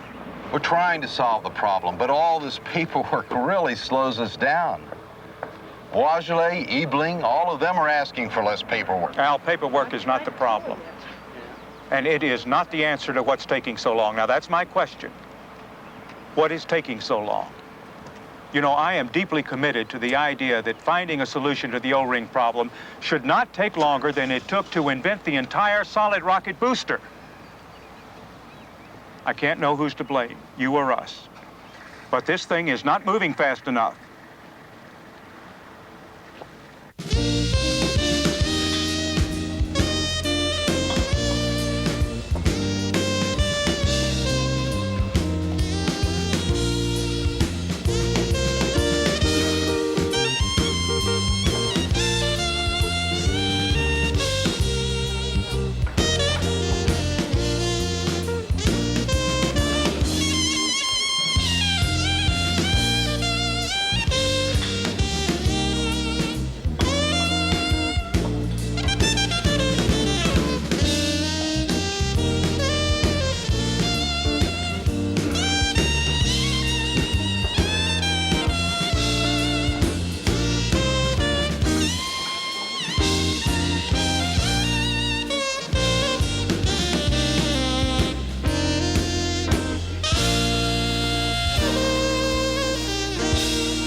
Ron. Thank you. Thank Did you want to be a musician when you were a kid? you. My grandmother took charge of what I wanted when I was a kid. What did she want? For me to finish high school. She had her hand on my back for 10 years. I mean, it took some doing. A black boy graduating from high school in Lake City, South Carolina in the 50s was not a usual thing. When I graduated from college, I rushed back home. Well, my little brother was graduating from my same high school, but that was not the reason I rushed home. My grandmother was graduating too. What does she think you should do next? Well, she says I have too many degrees, so I should decide for myself. So what are you going to do with all those degrees? Well, I think after this mission is over, I'm going to go back to South Carolina and teach. Folks, we have a personal best here tonight. Ron McNair is the most lucid guy at NASA. When it comes to describing technical things, he'll fascinate you. I've never heard him talk so long about himself. I think that's right, JR. Come on, Ron. You gotta play this. No more for me. As a matter of fact, we have a press conference tomorrow morning. Besides, it's your turn, JR. Who raised you? Oh, no, you don't. Come on, Ron, play. Come on, please, just one more and then we'll go. All right, you twisted my arm. This will be the last press opportunity, as this crew will be in quarantine between now and the time that they leave for the Cape. Ladies and gentlemen, the crew of STS-51L, Dick Scobie, Commander.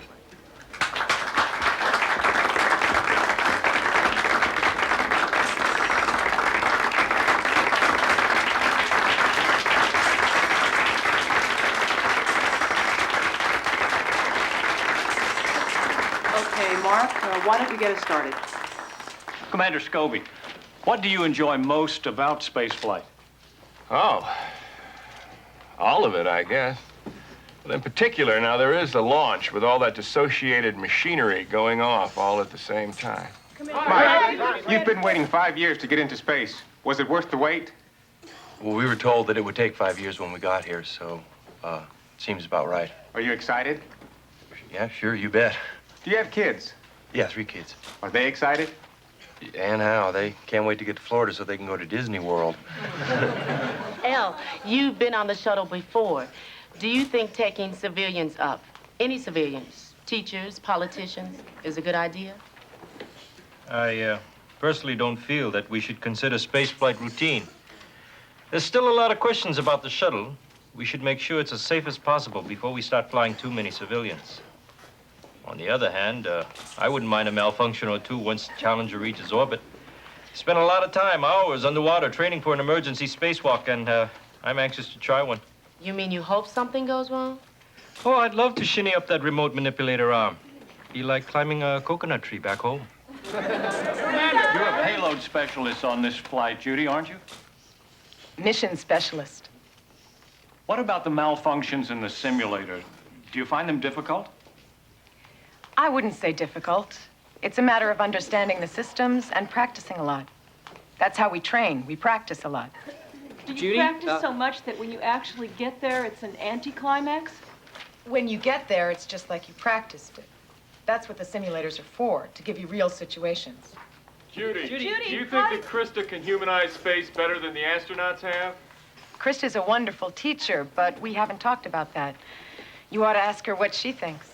Are you excited yet? Well, when this started, I didn't think I could get any more excited, but it just keeps building and building. I'll probably be a nervous wreck by the time we launch. Didn't your family come down for a visit? Yes, they did. NASA was wonderful. They took them on a tour of the whole Space Center. What part did they like best? Well, I asked my daughter, Caroline, what she enjoyed most. She said the tuna sandwich. Krista, do you have any concerns about the trip? Are you worried? Are you afraid? Well, I can honestly say that I'm not. Maybe I will be when I walk across that catwalk, but right now there's so much to do. This crew has made me feel that I'm a part of them. There's no group of people that I'd rather be sharing this adventure with, no group of people that I'd rather leave our planet with than the people at this table. Is that true, Commander? Has Krista really become part of the crew? Well, taking anybody who hasn't been trained as an astronaut is just something you'd rather not do. And we had to watch Krista stumble around a bit. But she's shown the special person that she is.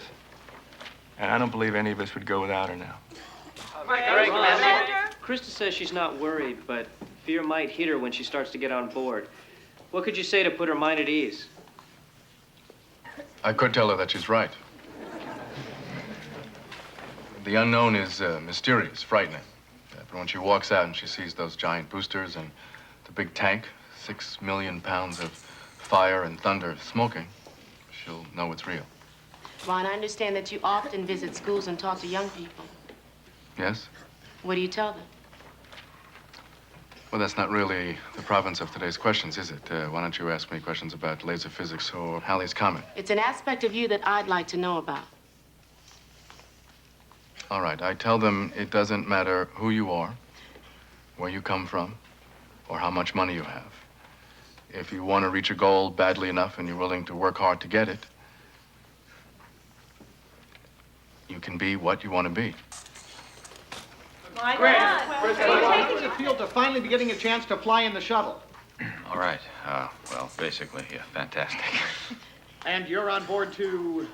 Do fluid dynamics experiments. Observe how fluids behave in a weightless state. Or how I behave in a weightless state. Greg? You came late to this mission. Been with this crew, what, 5 or 6 weeks? 6, yes. What feelings do you have about them? Admiration. Oh. I wish I could say this better, but I'm honored to be one of them. All right, I think this is a good point to wrap this up. We'll see our astronauts at the Cape. Thank you, ladies and gentlemen.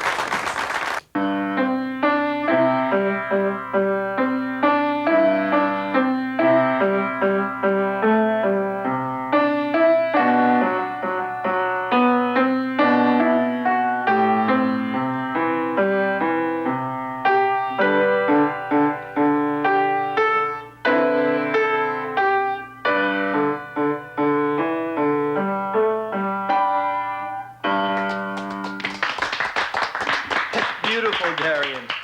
Beautiful. Music to live by. Oh, that was so good. All right, buddy. Bye-bye, son. Bye-bye. You gonna give Daddy a kiss? Mwah. And a hug. And a hug, yeah. Oh. Don't go, Daddy. Daddy's got to go, Reggie. You stay with Mama now. I want to go with Daddy. Vroom! 3 good engines. You better get going, Ron. Go. Bye-bye, baby. I love you. Bye-bye. See you down at the Cape, okay, honey?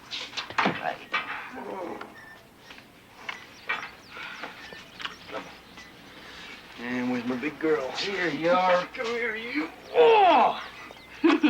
I'll see you later. Bye-bye. Bye, honey. Let's go, let's go. No, I don't want you to worry about anything. I'll run this place like boot camp. Good enough. And we'll be thinking about you.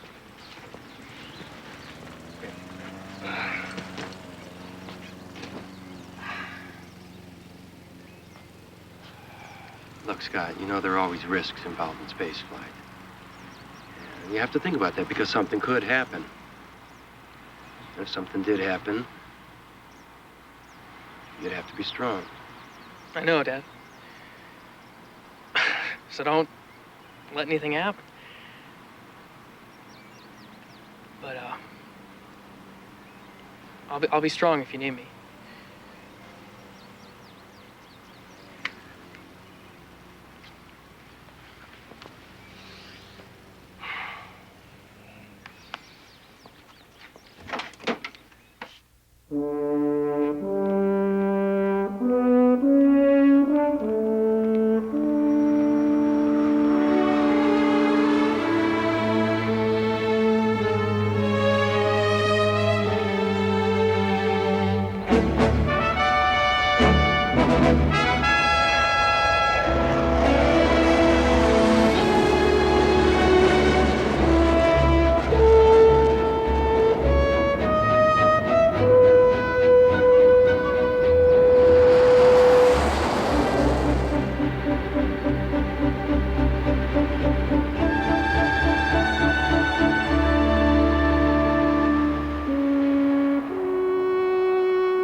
My 6 months at NASA by Krista McAuliffe. But while we were all talking, I looked out the window and I saw our shuttle pointing up at the sky. Ann Bradley's voice drifted back. You better tell Steve to stock up on a lot more cornflakes, Krista. And the dam broke. Memories of the whole past 6 months. I can believe it, Christelle. I've watched you go through a big change. What do you think is your most important discovery in those 6 months? What I'll remember most is what I've learned. Something about flying the shuttle, a little about propulsion systems, a lot about excellence. Well, let's see how much you've really changed, Krista. What's 9 times 7? Quick. 64. That's 2% error. Now, that's pretty good, huh? Not in my class. Well, the real journey begins tomorrow, folks. So what do you say we go in and get everybody fed? Great idea. No, it's probably the same. Go.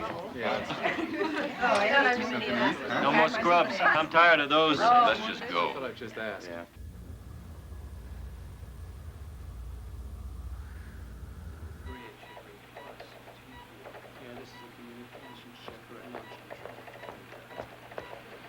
Hi, Horace. Gene, everybody? I'm leaving you a cold legacy, Horace. We got a hard freeze coming in tonight around 2. Yeah, I heard. We had a freeze just about this time last year. We worked out that freeze protection plan. Right. We're gonna try it. How'd it work? Well, the only protection we can give the launch pad is from the inside. So we run water continuously through the pipes in all of the showers to keep it from freezing, just like you do at home. Well, let's get it ready. Lower 20s, we're gonna need everything we got. Better put the ice team on a special alert. Right. What do we hear from the contractors? Anybody say how this freeze is going to affect the principal systems? Nothing yet. Any other element in the solid rockets this cold will affect? Oh, I think the O-rings is the main one. The O-rings are made of rubber, and rubber is affected by cold, so we know we've got some kind of problem. Yeah, how much of a problem, we can't tell. We don't have enough data. In fact, no tests have ever been run on the O-rings at temperatures that low. I want to get Marshall in on this right away. Let's get Cecil Houston to arrange a telephone conference between us and the Marshall engineers, both down at Kennedy and at Huntsville. This problem could definitely affect the launch. Ladies and gentlemen, this is a diamond stylus. This is a magnum of champagne. Beautiful, Ron. We're going to carve on the one with the other. And then what are we going to do? Put it in a time capsule? Oh, no. Everyone gets to carve their name on it. And then when we're back home at Houston, we have one hell of a party, and this bottle of champagne gets to kick it off. All right.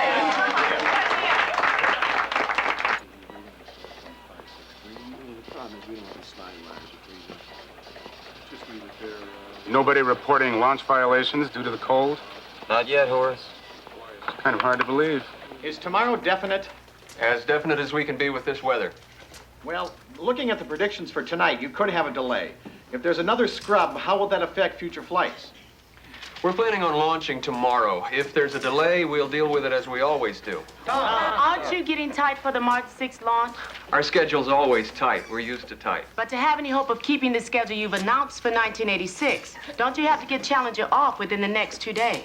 No, that isn't exactly so. Well, we know the March 6th launch can't be moved, so how are you going to... I want to be perfectly clear about something. The decision to launch Challenger or any other orbiter will not be influenced by schedule pressure. We'll sit on the ground until we believe it's safe to go. The safety of the crew and the orbiter will be the sole criterion.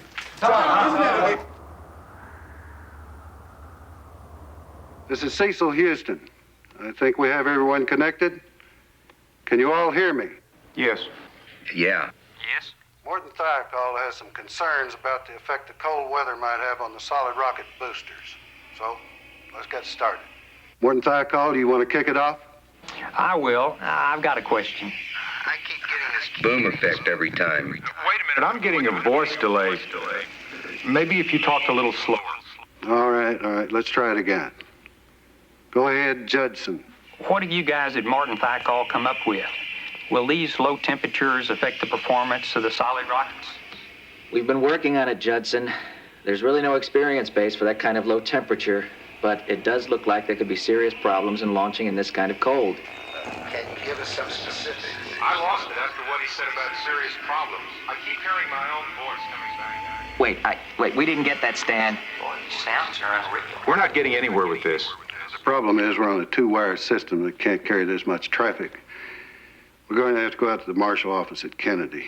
Use the telecom system they've already got set up out there. You all stay right where you are. Set this up for 8:15. Okay with everybody? Yeah. Yes. Okay, I'll be here.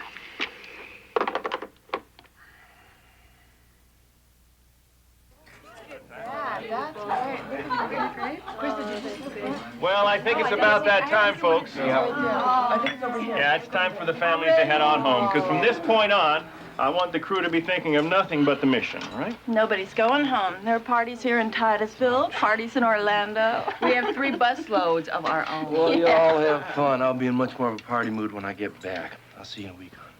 Okay. I did it. Your thesis?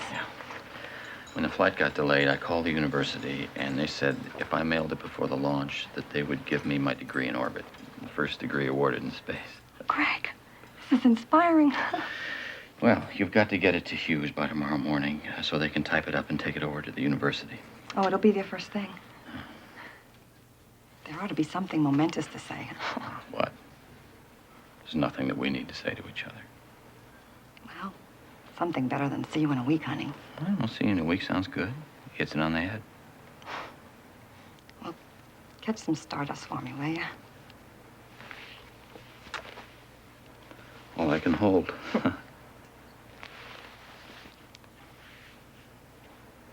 See you in a week, honey.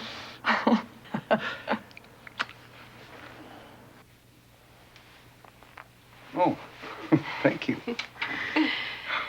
You look for me and the kids tomorrow, okay? We'll be the ones waving. I'll spot you. Kids okay? Oh, they're fine, fine. They're excited. I told them I'd take them to Disney World if you didn't go. But I have a feeling you're gonna go. I think you'll finally be up there. I love you, sweetheart. I love you, sweetheart. And I love you and the kids more than anything on this earth.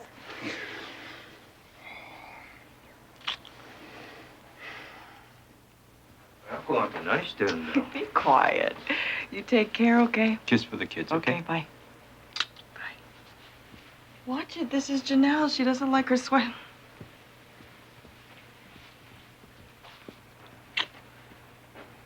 Boy, some swell time for you to get romantic, are you? You want to hang around? I want you to hang around. I'm going to throw away your roller skates.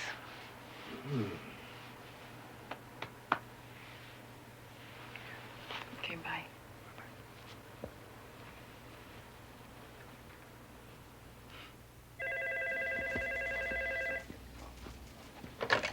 Cecil Houston.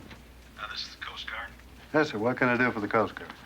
We're in communication with your 2 recovery vessels, the ones that'll pick up the solid rocket boosters after launch tomorrow. Yes. They're on station 120 miles due east of here. Right. That's right. They're in a full gale out there. Captain Devlin says he's never been in conditions like these outside of a hurricane in the North Atlantic. 50-knot winds, extended gusts holding at 72 knots, waves 30 feet high. Now, those are shallow draft vessels, and they're in survival mode heading back, Mr. Houston. Thing is, they won't be on station to retrieve the rockets if you launch in the morning. Don't know if that'll affect your plans or not. No, I did get your message, Krista. I was sorry not to have a chance to say goodbye, so I'm glad you called again. I called because I thought about our discussions, Bob, and I really do think you all created a beautiful experiment. I had to become a student again to appreciate it. I just wanted to say that, and I wanted to thank you. That's great, Krista. I'll tell everybody. I hope you will. It'll mean a lot to me. Hey, it'll mean a lot to them.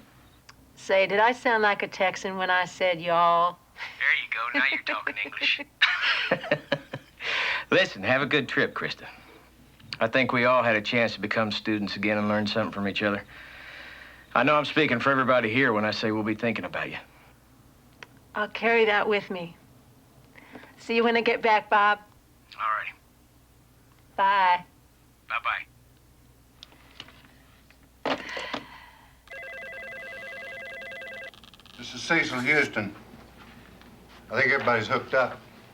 I want to say first that the booster recovery vessels are fighting a hell of a gale about 100 miles out to sea. As soon as this telecon's over, I'll have to see if Arnie Aldrich wants to launch without those vessels on station. Okay, Bob Lund, why don't you start? This is Joe Kilminster. Earlier today, we were informed about the extremely low temperatures predicted for tomorrow morning's launch.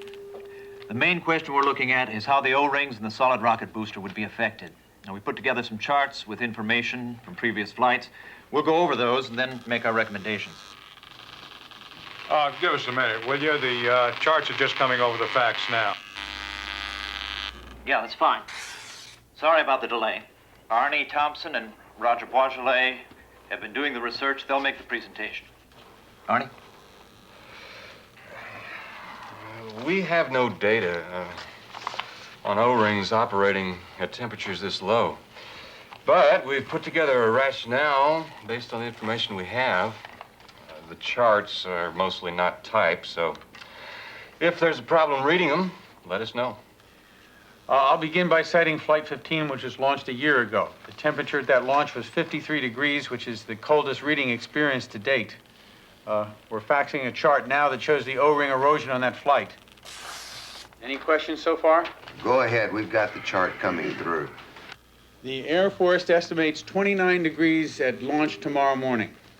That is far below any temperature we've launched with before. So determining if this extreme cold will affect the O-rings, and if it does, how much is critical. The charts you're getting relate to that. The indication is that the cold-hardened O-rings will be slower in sealing. Therefore, there could be hot gas leakage past the primary seal, and because of that, increased danger of the backup O-ring being eroded. So our recommendation is, you should see it on the sheet coming through now, not launching until the temperature is at least 53 degrees. Whoa. Oh. Wait a minute. Am I looking at the right charts? Charts I've got don't support that conclusion. They do. I think they do. Well, I've listened to everything you've said, and I just don't see how you got that recommendation. It's not logical. Why, it's perfectly logical. Well, you began by saying what you're presenting can't be proved. And I agree, it can't. But now you're drawing serious conclusions from it, and you're making very serious recommendations. Serious recommendations are called for. Well, of course, that's why we're here. But what you're saying sounds like Morton Thiokol is establishing new launch commit criteria the night before a launch. Now, these solid rocket boosters have been operating under very definite specifications. You suddenly want to change them. You now want to base everything on this 53-degree benchmark. At that rate, it could be spring before the shuttle would fly. My God, Thiokol, when do you want me to launch? Next April? I don't think we want to change launch commit criteria. We're trying to see if it's safe to launch with the O-rings experiencing these severe temperatures. The benchmark of 53 degrees is based on my personal observation of Flight 15, where we had O-ring erosion and blow-by in both boosters.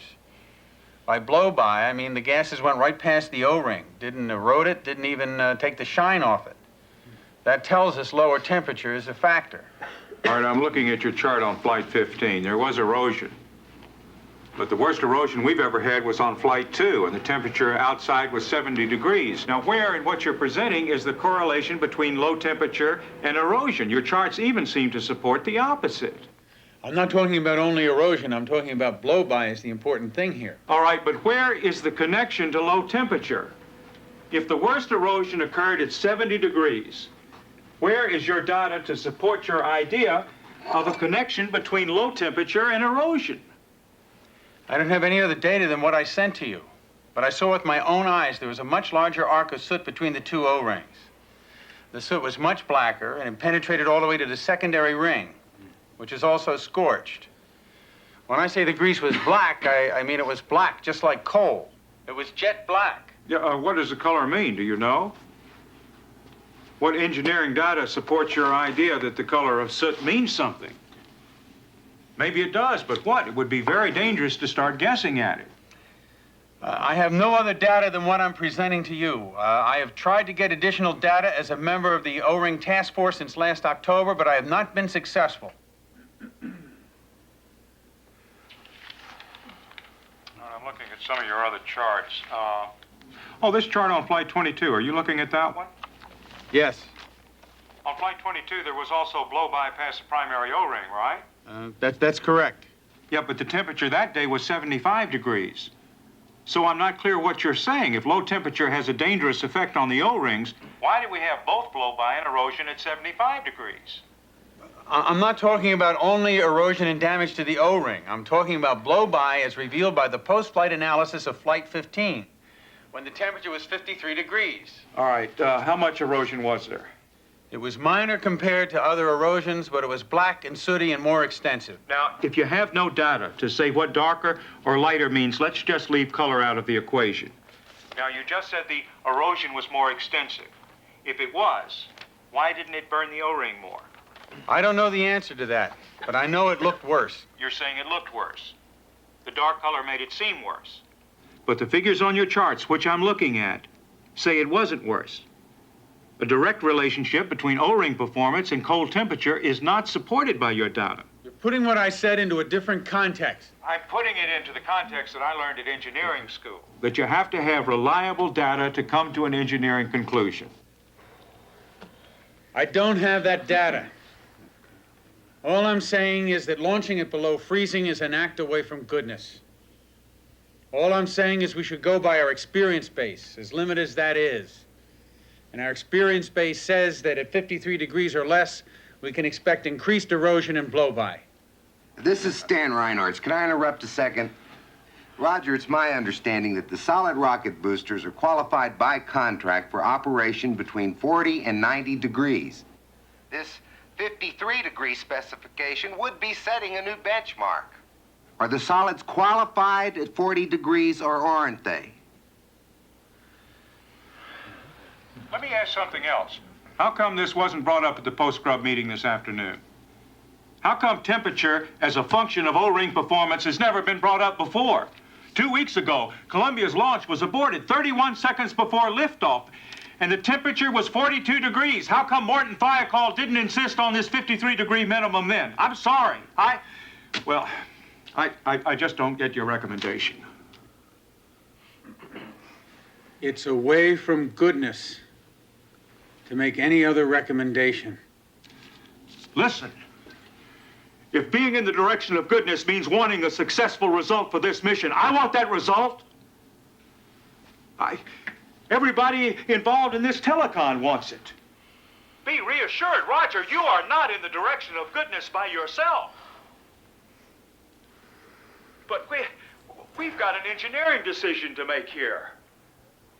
And it's got to be made on quantifiable data.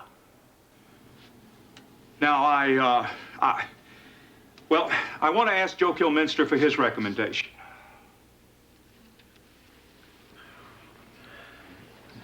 Based on this presentation by our engineers here at Morton Thiokol, I can't recommend a launch. I think we should get George Hardy's comments. Well, let me ask first, does Thiokol have any more to transmit? Any further views? Because if not, I'm appalled that they could arrive at the recommendation not to launch, given the data that's been presented, especially so late on the evening before a launch. I agree with Larry Malloy. I make the same assessment he does. But if Thiokol recommends not launching, I'm certainly not going to override it.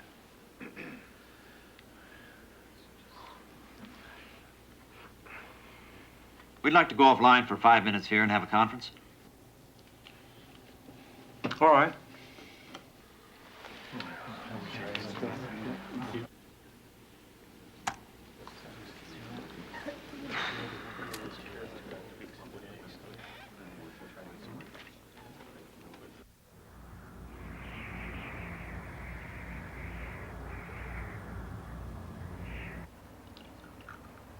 We won't get an absolute fix till early morning, but we're forecasting clear skies and acceptable winds. I don't get that forecast from today's weather. I bet we don't launch for another 3 days. Well, you could be right, Mike. You know this Florida weather gives us fits. Well, what do the abort sites look like? Dakar and Morocco are your principal options, Scope. You got high winds off the desert of Morocco, but they're dropping. Mm-hmm. Is Edwards still good as a once-around site? Yep, Edwards is fine. Okay. Is that it? All right, Gil, thanks very much. Anything else? One thing we can tell you for sure, it's gonna be cold, so wear your mittens. Talk to you in the morning. Right, good night, thanks. Well, nothing to do but wait and see. Yeah, 2 days ago they scrub us because they forecast bad weather, and at launch time it's fine. That's Florida weather for you. We live with it every day. What bothers me is decisions being made by guys who have never even flown a plane. Relax, Mike. If the weather's good, we'll go. If it's not, we'll watch Gunga Din again. We have a management decision as much as an engineering decision. Well, Hardy and Malloy are right about one thing. We don't have the data to support our recommendation. I want to make sure I've got this. The worry is the temperatures in the 20s or 30s could cause the primary O-ring to seal more slowly. If it did, we could get some blow-by. That's right.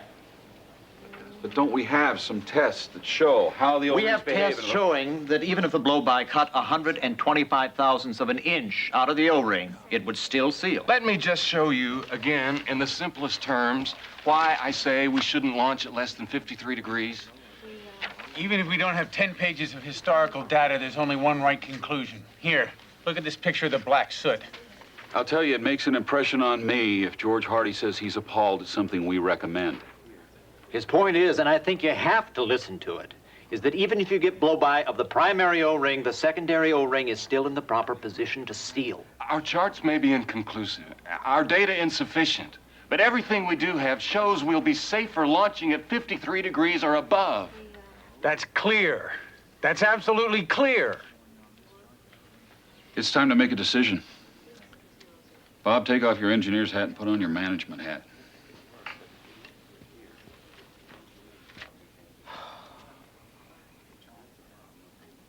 You're right about that. This is Joe Kilminster. We've assessed the data and reviewed all our charts. Even though we had some concerns about the low temperatures, we now recommend proceeding with the launch. Does anyone in the loop have a different position? I'll draft a letter and send it down tonight on the fax. Well, let's go home now. What time are you coming in? Okay. Yeah, good night, George.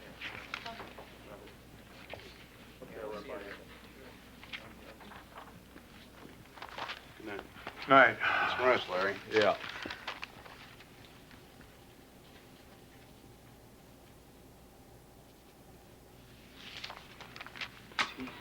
Yeah, this is a community. Getting worse? Every point the temperature drops, we get more ice. Show it to me. What's the temperature out on the pad now? 22. Where's Stevenson? Monitor 2. Charlie? Charlie, we've got to put a rationale together pretty quick about the launch. Roger. Now, just give me your assessment of the situation. I've got the details on the monitors, but it doesn't give me an overall picture. It's grim, Horace. Here at the 235-foot level, there's ice everywhere. This metal grating that I'm standing on is one solid sheet of ice. Okay, work your way down to the 195-foot level. See what it's like where the crew will be walking to the orbiter.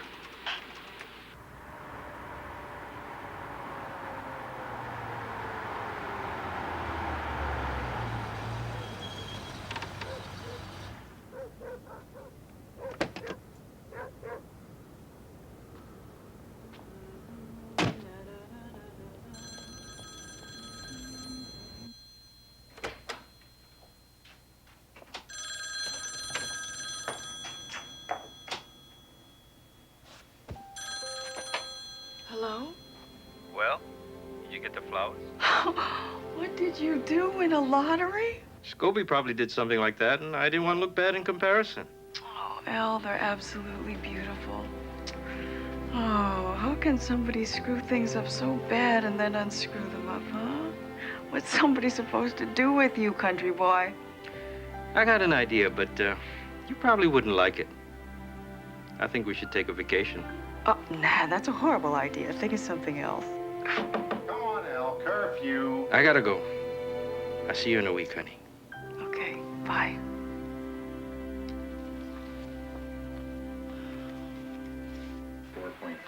At the 195-foot level here, there's extensive sheet ice between the elevator, where the crew will emerge, and the escape baskets on the west side. Can you see it? Yeah, got it in close-up. If the crew had to be evacuated, they'd have to run across that ice. It's very slippery, Horace. They'd have a problem. What about the handrails? Oh, there's ice all over that, too. Long icicles hanging down. There's a hell of a lot of ice everywhere. That's a simple fact. Can you see the impact of this on your monitor? I get it. The close-ups look like something out of Dr. Zhivago. Now, the big problem is the massive ice in the whole structure. Now, what's going to happen when those rockets light off and all that ice gets shook loose? I'd say the only choice you have today, Horace, is not to go. All right, Charlie, come on back in.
We are now at T-minus 4 hours, 12 minutes and counting.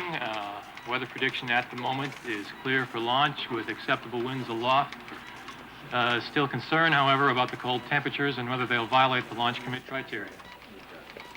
Air Force weather forecasters have completed their weather briefing for the pilot of the shuttle train. Morning, Mr. Aldrich.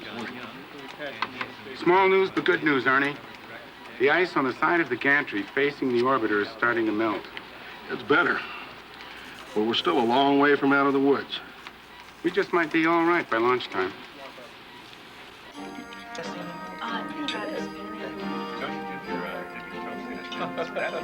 Thank you very much. No, Annette, no. Really? Oh, yes, go ahead, take my steak. It's good. Eat quickly, she'll take it off your plate, too. Yeah, no. That was a joke.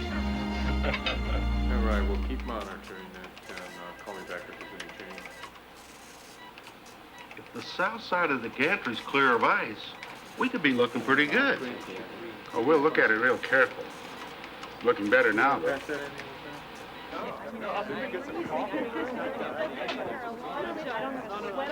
Now, you take very good care of my stuff. My football tickets are in there. Sure, in case I'm aboard, I'll fly them to you personally, Scope. Hey, what is your primary abort site, Dakar? Uh-huh. Well, due to the cold, you'll probably have considerable hold time. Might not even have liftoff at close to noon. Roger, well, one thing we know how to do is hold. Right.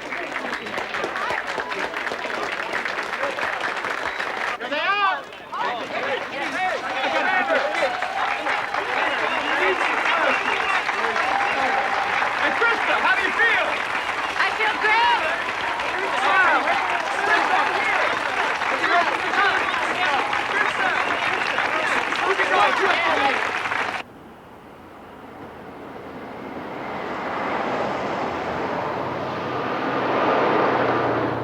Everybody call home?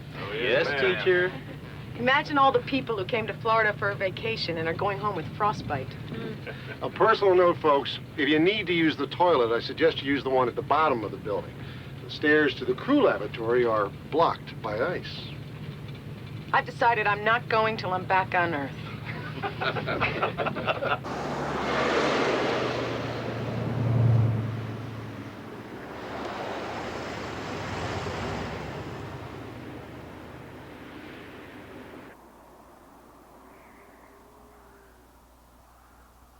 T-minus 1 hour. Everything continues to look favorable for an on-time launch of the 51L mission. Careful, Mike. Good. That's it. Good.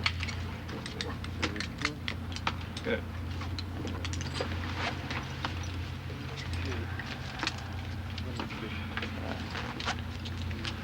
My kind of weather. We've got a beautiful day to fly. A little cold, though, Dick. Nah, that's good. It's okay. Yeah. Okay. Careful. Good.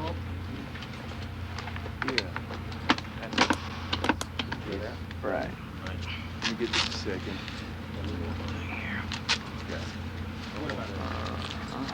All right. You ready? Thank you. Okay. Thank you. Good. Okay. Okay. Take it easy. See you in a week.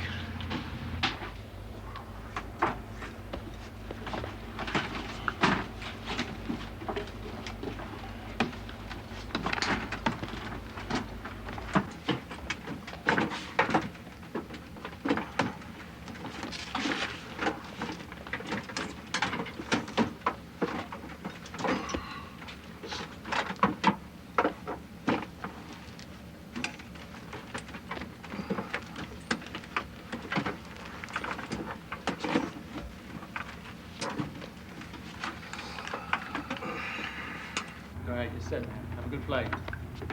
Yeah. Aloha. See you up there, Al. Come back.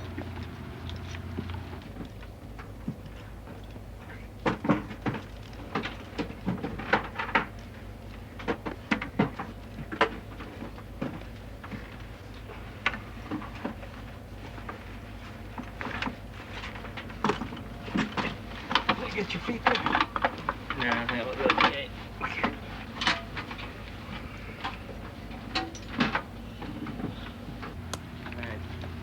Here. You're gonna need a haircut. Here, let me help you. One more little thing.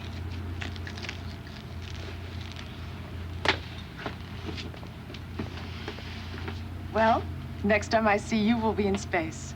Right.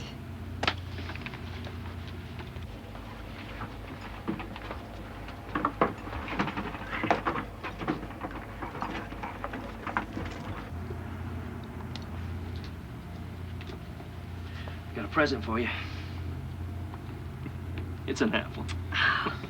Johnny. Oh, thank you. Save it for me. I'll eat it when I get back. It'll be waiting right here for you. Greg, morning. Great morning. Looks like we're really gonna go today. I sure hope so. T-minus 50 minutes.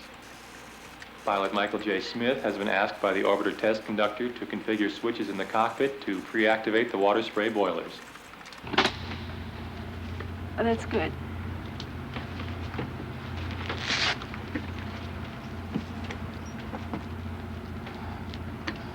Thanks.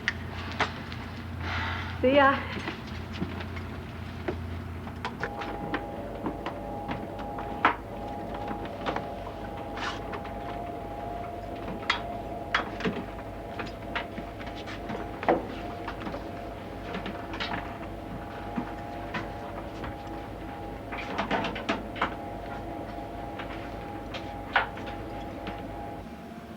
Scope, the resetting we talked about, save that for the hold.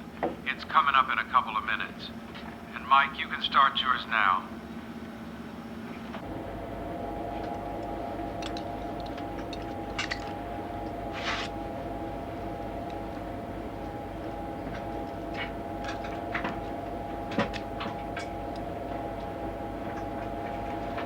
this will be the first of 2 planned holds remaining before the launch of Mission 51L. You've done this before, haven't you? Well, maybe once or twice. Thank you.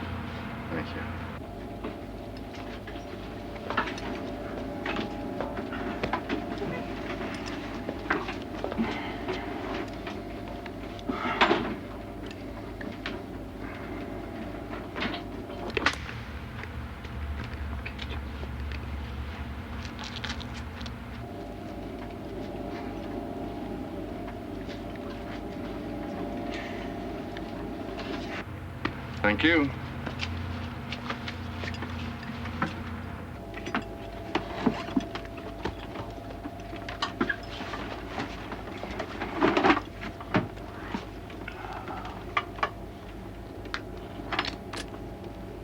Hey, Reggie, come on in here.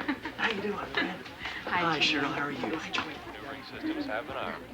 GN2 is used to open the valve Lorna, to allow the hydraulic make me some coffee. Okay. Black. Right. Hello. You gosh, I hope that's not an omen. Jane! Launch sequencer has started retracting the orbiter crew access arm, which is the walkway used by the astronauts to climb in the vehicle. I'm going to make voice contact with each of you, okay, Judy? Say something, please. Cowabunga! Cowabunga, what's that? That's how cold it is in here.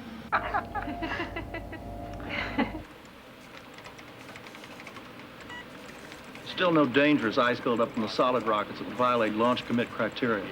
On the other hand, the ice on the launch pad structures is still there. So the problem is, could that ice get involved with the orbiter when we blast off? Right. Of course, you got a warm sun now. There's considerable melting going on. That's helping things. I sure don't want to see those icicles turned into flying missiles. Let me get one more recommendation from the pad. We are at T-minus 20 minutes and counting. The purge of the orbital fuel cells is now underway, and the data processing engineer has confirmed the onboard computers are in the process of making the transition to the terminal countdown configuration. Pilot Mike Smith has configured the cockpit instrument panel displays for launch. All right, we're clear on the ice. Let's go.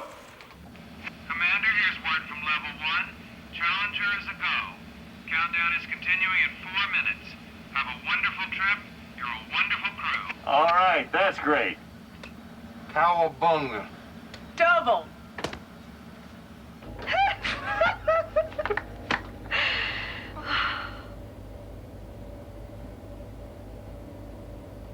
T-minus 4 minutes, and the final purge sequence of the main engines is underway.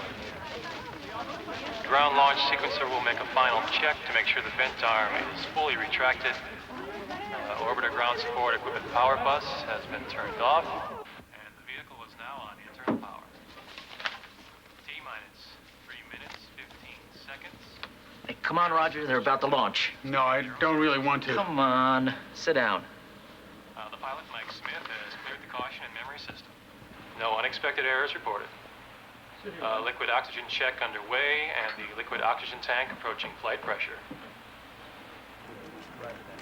T-minus 2 minutes and counting. The liquid hydrogen replenish has been terminated, and liquid hydrogen pressurization to flight level is underway. The vehicle is now isolated from all ground propellant and fluid loading equipment. Activate auxiliary power units. APUs coming on. We have 3 good APUs. Challenger's coming alive. Less than 2 minutes. T-minus 1 minute, 44 seconds and counting. There goes the beanie cap, folks.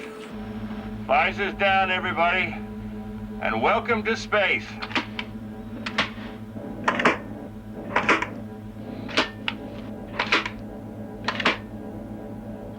At T-minus 2 minutes, we are anticipating the launch of Challenger. The cold weather has set us back quite a bit, but they're actually nearing the launch, and at this point, the families are still maintaining all their excitement, even with the delays. I'm sure at this point, the astronauts are more than ready to be taking off of that launch pad, and I'm sure Krista is just as thrilled as can be. I know I am, just standing here waiting for it all to happen. the cold weather actually formed some icicles on the launch pad, and they were able to remove some of that, and through some de-icing processes, they have now cleared the launch. T-minus 30 seconds, and we've had a go for auto sequence start. The SRB hydraulic power units have started. T-minus 21 seconds, and SRB gimbal now underway. T-minus 15 seconds. T-minus 10 seconds. 9, 8,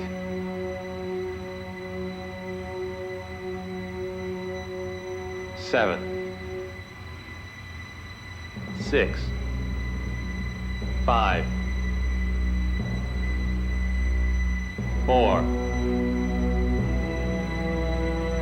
3, 2, 1.